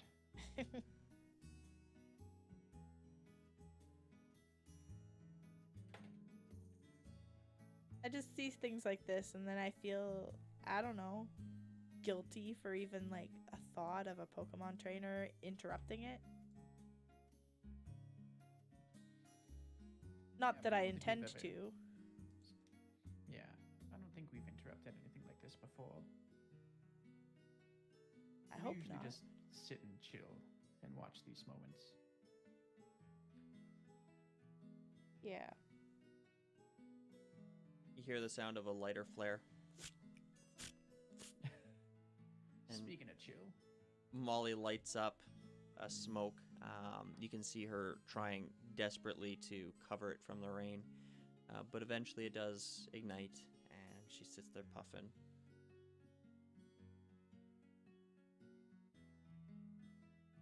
It's kind of neat. Who do you think's I like gonna get the learning more girl? about these. I don't know, probably the one that's moving around the least, because I think that he's playing it more cool than everyone else. Everyone else is trying too hard to play it up, and he's just kind of chilling. He's the cool guy. Then at the point, you gotta play it up. Maybe, but maybe the opposite of playing it up is what would attract her more. Fair. As you say that, one of the lights sort of very quickly bashes into another one of them. The two of them sort of spark out for a few seconds, and one of them flits away. Oh. Oh, looks like that guy lost. Yeah, I suppose that's one way to deal with a competitor. Just take him out.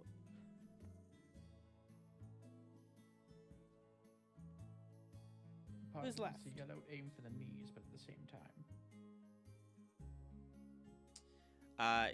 You see that there are two, and as Jackson described, one is moving much slower than the other. The other one seems to really be working it.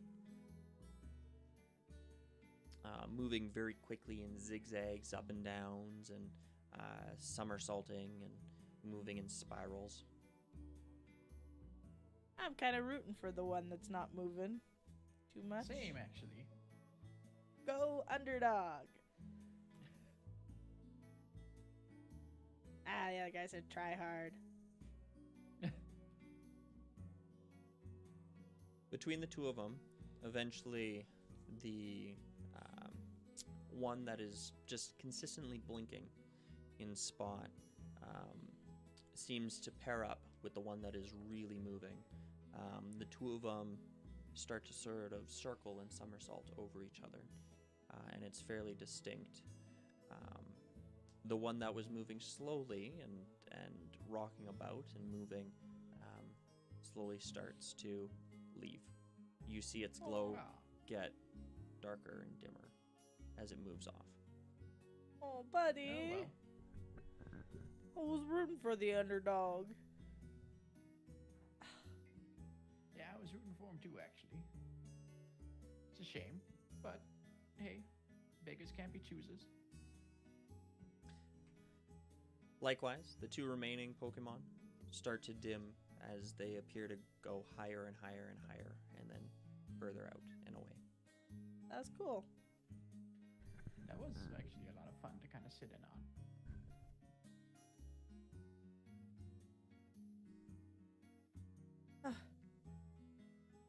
Now they just, what? Wait for another female to come through? Yes. You see the figure turn around and look towards you, say, "Well, yeah, I suppose they're, it's what they do.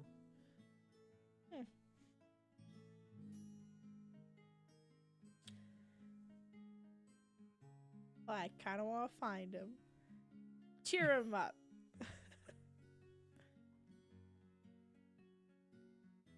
Molly takes a long drag and says, fucking what? I don't know. I want to find the Pokemon. Cheer him up.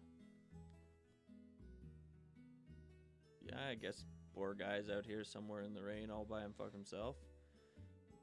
I guess. How many times do you think he's been turned down tonight? Oh, are there more? Hopefully just the ones. She laughs.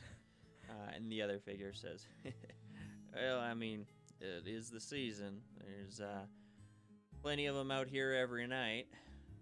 Oh, what if he got shot down last night and the night before? Poor guy. Yeah, but think about how satisfying it's going to be when he finally shacks up with someone. Still feel bad for him.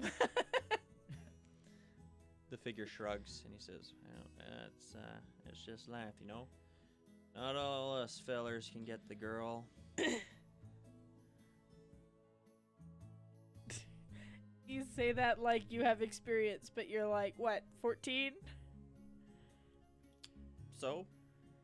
I mean, you have your whole life ahead of you, kid. I'm just saying, you know, it was an analogy for life. Okay. 14. How old are you? 16. Over. Well, it's very nice to meet you. Guys, my name's Xavier. Nice Sticks to out a meet you, hand. Xavier. I'm Brooke. Nice to meet you. And my name is Jackson. Molly sticks out her hand. But he's too preoccupied with the two of you at the moment. He says, Brook and Jackson, we've met. Is this the guy we saved from the hole? So No. that was someone else. I'm sorry, my memory isn't what it used to be. You'll have to help me recall. No, it's been a little while. We met on the bus after that Oh. unfortunate. Oh, Yeah, I was a bit not myself during that time. yeah, I same. understand. You won a couple Pokeballs off me. As a bet. What did we bet on? A Pokemon battle. Oh, right. Right, because we wanted Pokeballs because we were dumb enough to come out with not enough Without. Pokeballs or something.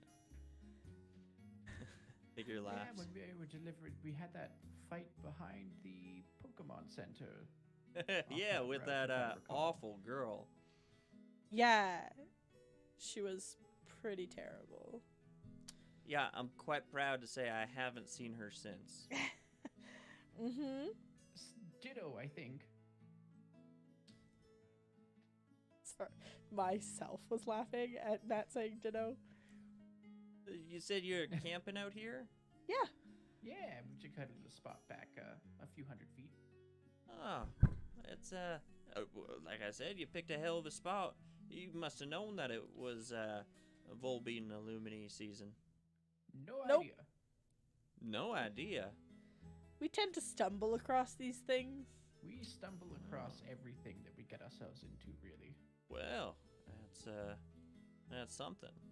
Molly, who's standing there saying, "Yeah, I'm fucking Molly. Nice to meet you too." And the boy turns around and goes, "Oh yeah, sorry, Xavier. Sorry, a little caught up. Your travel's been good. You It's been productive. productive, you Yeah, say? It's been good and bad. Mostly good, but the bad kind of stands out every now and then. Oh, I'm sorry to hear about it. Hopefully not as bad as that Volbeat." I mean, on a scale of getting rejected to nearly dying. Wow. I would take rejection. You turning that into a bit of a habit, are you? Apparently, went More diving often. under Make-A-Wish, Yeah. and there was lava beneath it, so that was fun. Nearly burning alive there. There was a cave with a bunch of bond slide that we very nearly drowned in, which was also a lot of fun. I was I'm fine trying to that think time. I'm trying to think of all the other near-death experiences. There's been a few. Molly shrugs and says, "Don't lump me in with those." No, Molly makes better Crazies. choices. Fucking Yeah, hey, Molly makes good decisions. I'll stay in the city most of the time. This is the exception. Oh, I'm new to camping. Molly, I don't think we told you I got possessed by a Pokemon. Yeah. Like this. What? Yeah. We were in a crypt. And a Pokemon possessed my body. Now that's the kind of stuff you can take me to. I would go and see that. I would pay money to see that. How was it? Was it fun? Cool? Fucking A, man. That's... It was interesting. unsettling. Like, you know when you're dreaming and you see yourself, but you're not in yourself? And it's like you're above yourself? that's awful. That's so fucking cool, man. Kind of felt like being trapped in my own... It was weird. Trapped in my own head, inside, outside of myself at the same time. Okay, how about this? Seeing as I'm traveling with you for the foreseeable bit here, how about we find some of those kind of experiences and not the drowning in the cave kind? To be fair, we stumble upon these experiences. We don't really go seeking them most of the time. I say most of the time because diving under the lake was different. We literally sought that one out. Yes. That one, we did. Okay, well, yeah. I'm going back towards the warm tent. If Yep. anybody wants to join me.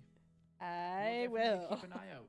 I will as well, and we'll definitely keep an eye out for some of the less terrifying events in our lives. Just nods and The starts fact moving that you forward. want to be possessed kind of freaks me out.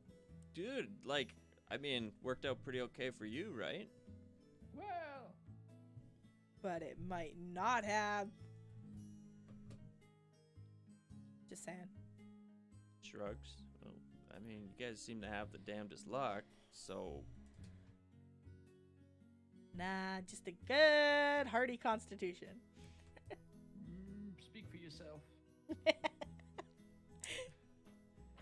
Xavier, wandering behind you, says, "Well, I'll stick to bug catching, I guess. It's probably a good call. More my speed.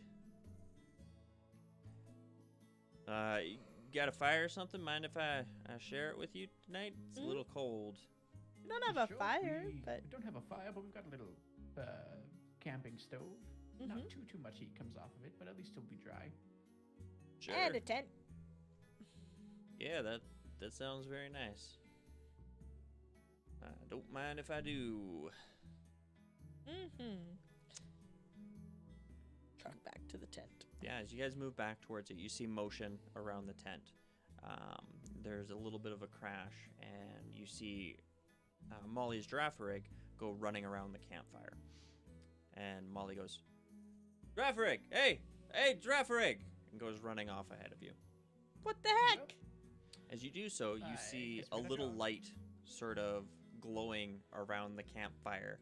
And as Oh. Girafarig does its best to sort of position itself around and chase this thing off, sort of motioning with its little horns or kicking at it with its back legs, the little glowing light repositions itself around the glowing campfire or camp stove. Oh, is And it our moves about. buddy? I'm gonna pop out my flashlight and I'm gonna go. I'm gonna blink the flashlight. Okay, give me a Pokemon handling check. 20. 20. Yeah. Wow. The flashing light that's moving around your camp stove picks up and shoots into the air and starts moving very rapidly towards you until it basically engulfs the entirety of your hand, covering the flashlight. And you see this large bug Pokemon before you. It's pretty heavy. It's like 40 pounds, 2 Jeez feet Louise, tall. you're bigger than you look. As it holds onto your hand, its little eyes studying the light. Hi, buddy. Its big flashing bulb on its abdomen. I want to attempt to continuing pat to go. stroke him. Okay. You do so. It's got this great big mound along its neck that looks almost collar-like, but is hard and carapace. And as you move over, he kind of shifts in place, really studying the light. Are you the underdog? Just kind of Do you want a ration? repositions itself. I hold out the ration for him. You do so. Molly runs over towards the camp stove and sort of rights it and starts settling her giraffe rig and looks over towards you. Xavier stands back, and you can see him sort of illuminated by the presence of light now, and he's smiling. His eyes are glowing a bit, and he's really excited by this scene. Do you want a ration? The Pokemon just continues to hover around. It lifts off into the air a little bit in front of your flashlight, revealing more of the light, and it closes down back onto the light itself again, sort of attaching itself to your arm. Xavier says, during mating season, these Pokemon will go for weeks without eating. Oh no. They think only of finding a mate. Well, Oh. I'm really sorry, but my flashlight isn't a mate, but you should eat. Please eat. Give me a Pokemon handling check. 7. 7. It just continues to move around. You feel it really grab your flashlight and try to pull away. But you can't have my flashlight. Can you give me a contested athletics check or acrobatics, your choice?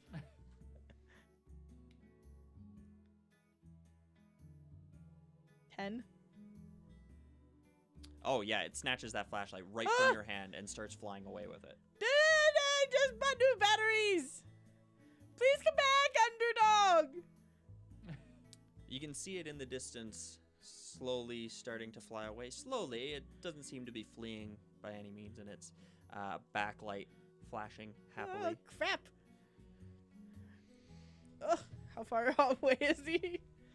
30, 40, 50 feet. Moving. Please come back with my flashlight.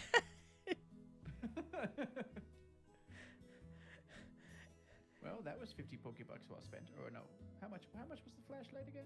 I didn't buy the flashlight. This is my flashlight I started with. I bought new batteries. Well, apparently it's a good thing I bought a flashlight. You're just gonna be disappointed. What if we make a deal? I'll find you a new field with better luminous things. And I can have my flashlight back and you can be my friend. It seems very content with its flashlight. I don't Continues know if it moving away understands you. as you yell at it. Xavier is laughing. It's one true love. A flashlight. Oh, it's gonna be real disappointed. Oh.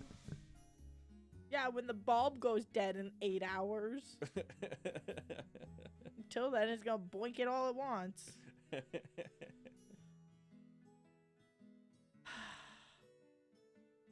There, I thought I was all practical.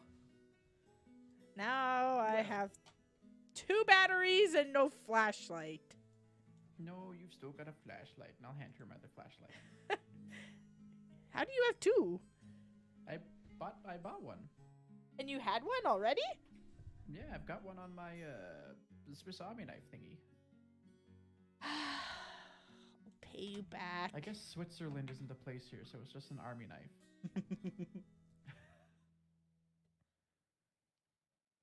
Once I get my own again, I'll give you this one back. Sure. I just had it as a spare anyway, so this kind of works out. Molly finishes calming her Giraffre and she walks over and says, "What the fuck was that? You just gave it your flashlight? No, You just let it fly away?" I think my arms are sore from being pinched too much by the... She tried to convince it that the flashlight and her were its friend, and it agreed about the flashlight and disagreed about her. More or less. Yeah, there aren't gonna be any boring times with you, huh? No dull moments. Hopefully not. They might have been a little less dull if I didn't have a flashlight. I'm gonna blink it at her. She laughs and covers her eyes and steps back and she says, "Fuck, I'm going to bed. You guys are too much." Yeah, same. It's way too late. I need sleep. Ugh. When it dies, I expect you to bring it back. Shake your fist at the open air. You see in the far distance the light disappearing. I'm gonna go to bed. I'm not sure if when he's done with it, you'll want the flashlight back. Don't wanna think about it too much. That floor, flashlight. I will Gonna note, see some shit. Jackson and Brooke, you guys have gone to sleep too recently. And your sleep Yeah. cycle is all fudged up. It has So, not been long at enough. what point can we sleep? Sometime in the morning. Or we can chuck it out until the next night. We'll just pull an all-nighter. I have a better chance of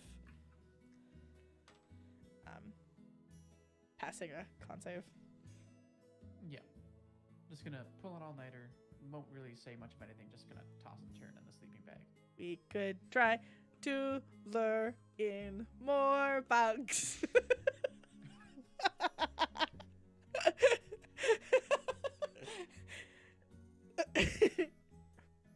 I contemplate. I'm just gonna chill by the stove. Hopefully not chill though. Hopefully Every get now warm. and then, Brooke turns the flashlight on and blinks it and sees if anything comes, and then turns it off.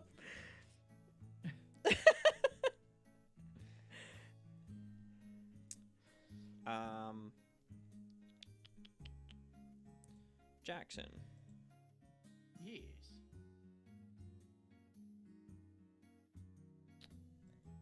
I don't know why it's just said Jackson.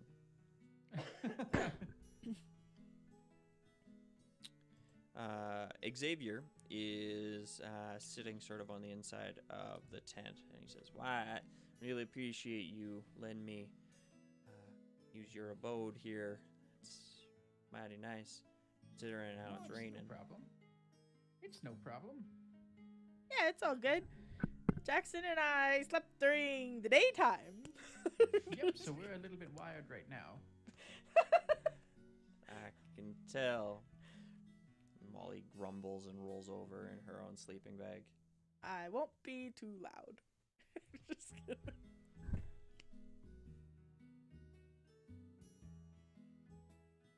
You do hear a soft humming in the distance, and there's a point in time when a larger dark shape sort of touches down on the top of the tent, and Turn the light off.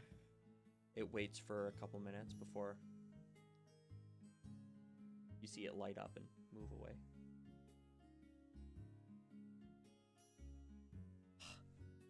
I just want to convince one to be my friend. Keep doing it. Xavier nods and he says, "Luminese are tough. Volbeat, arguably even tougher. They're like Tauros when they're in heat, you know, going at it." Tauros. Yeah, great big furry Pokemon. Horns, whip-like tails. Damn temper. That sounds terrifying. Oh yeah. They're not something to trifle with. Well, I feel like that weighed.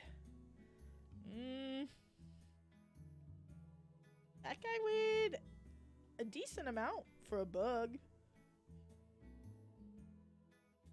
Like, a lot more than Chimchar. maybe about as much as Ziggy. I would imagine. Xavier nods, not entirely knowing the comparison. He says, "Yeah, I mean, not one of the larger bugs. Not one of the larger Not bugs. one of the larger bugs? No, not by a lot. They get pretty sizable. You see, up in the mountains, up to the north, there's actually a reserve up there. There are so many bugs, they have a whole park dedicated to them. A park of bugs? Yeah, up outside of Cinnamon City. It's, they hold yearly competitions where they let people into the park to catch bugs, and whoever catches the biggest and meanest one wins a prize. Oh, that's like way over here. By some other lake. Yeah, some of the thickest forests in Wundoro.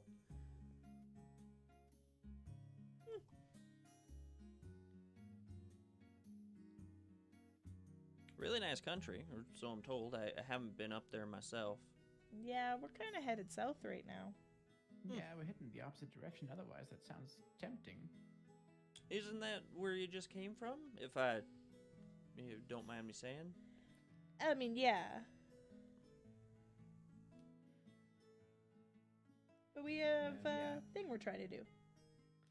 Yeah, we got the gym badge in Serene. Now we're headed down. Apparently, there's a boat competition in coming out of New Surf, so we're on our way down there.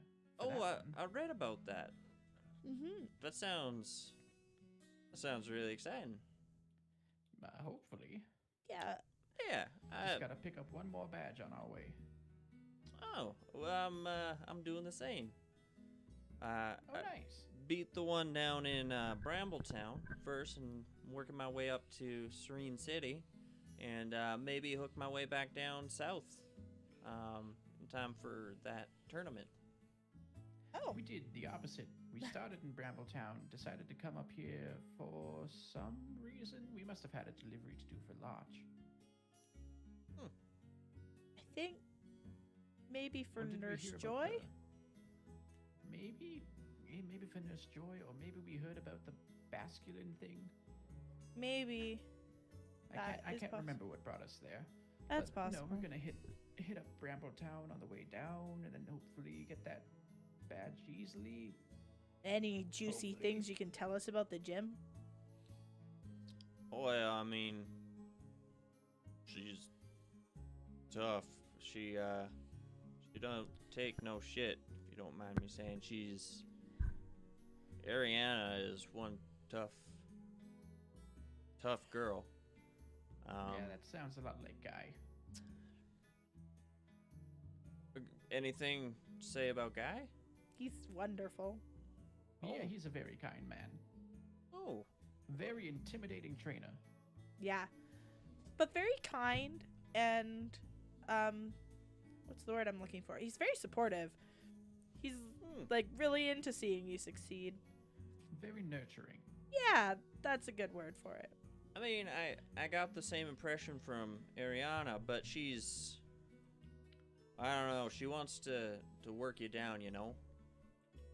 The whole, the few that scrape by her are the ones that deserve to succeed type, you know?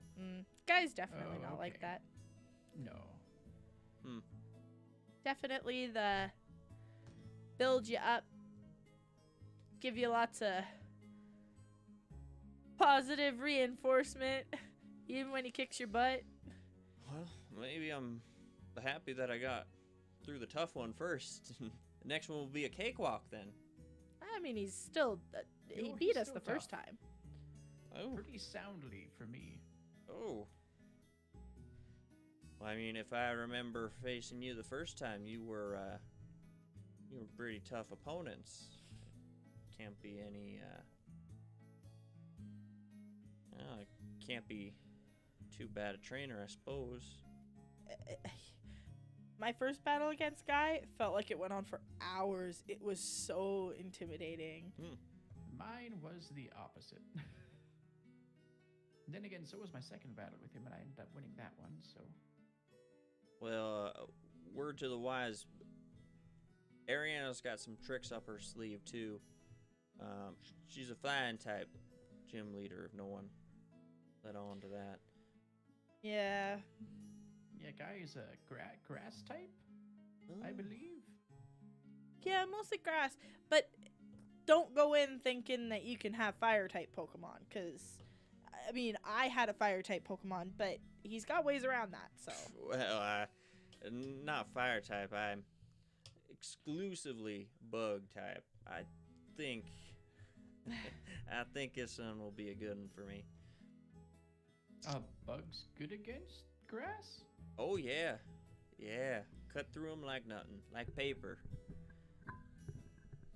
I'll have to keep this in mind. I'm learning about this as I go along. I had no idea about any of this going in, so I found out the hard way that maybe a Sudowoodo isn't a good matchup against a bunch of grass types. Well, I don't know if I know what a Sudowoodo is, but I mean, it might be wise to be mindful of that in Zariana. She'll exploit every opportunity she's got. I mean, it's one thing just getting a hold of her damn things floating about in the air. Yeah. I can imagine she doesn't give you much aid with that with her terrain. Nope.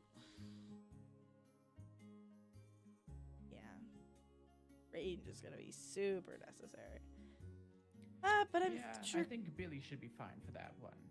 Yeah, and I think Camilla will be doing me some good in that one. I'm just trying to think of who else now at this point. Machu, maybe.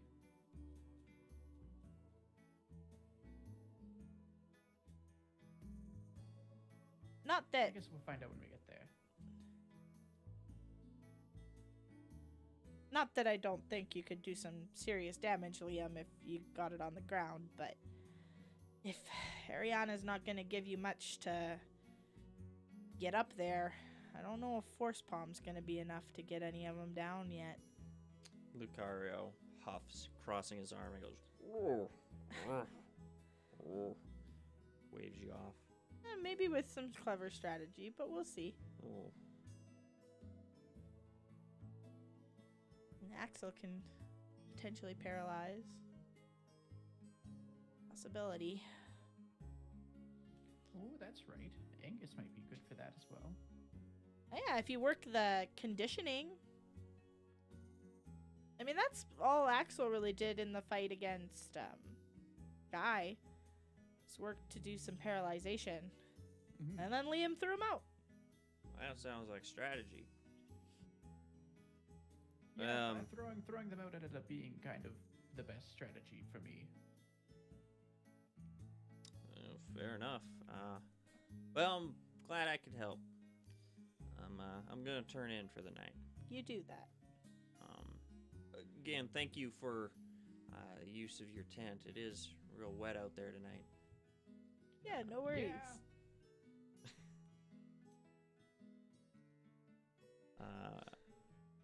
I mean, don't harass them too much, poor fellers. I just kind of want to try and convince one to be my friend. Well, you do that. Good night. Good night. Xavier. Rolls over in his sleeping bag.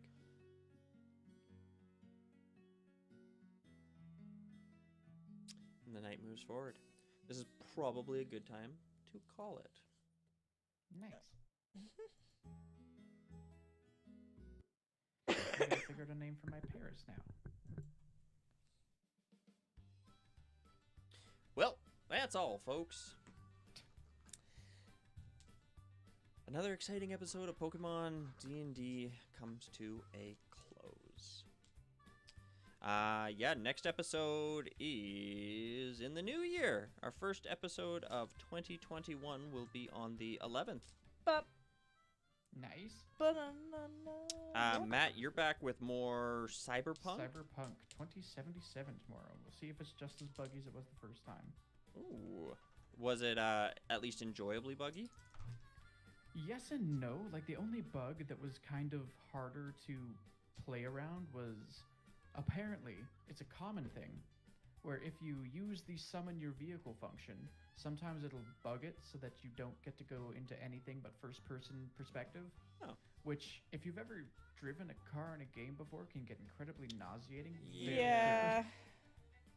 So it was one of those things where I was like, okay, I'll deal with this for now, but oh my god, I hope they put a patch in for this. That was the one bug that I ran into where I was like, this is actually kind of frustrating. So no gang beasts pre-bug fun.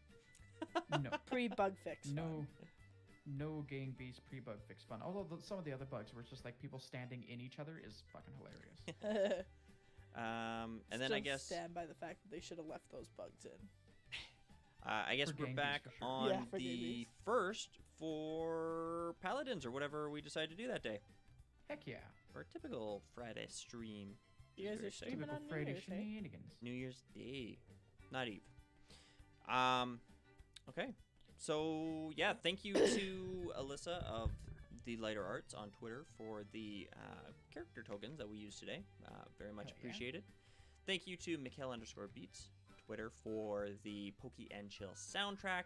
Thank you to Kevin McLeod of Incompetech.com, and thank you to Joe the DM for the Pokemon 5e homebrew, which we used today. You can find out more about that at Pokemon5e.com. Anything else to say, guys? Nope. No, I don't got nothing else. Okay.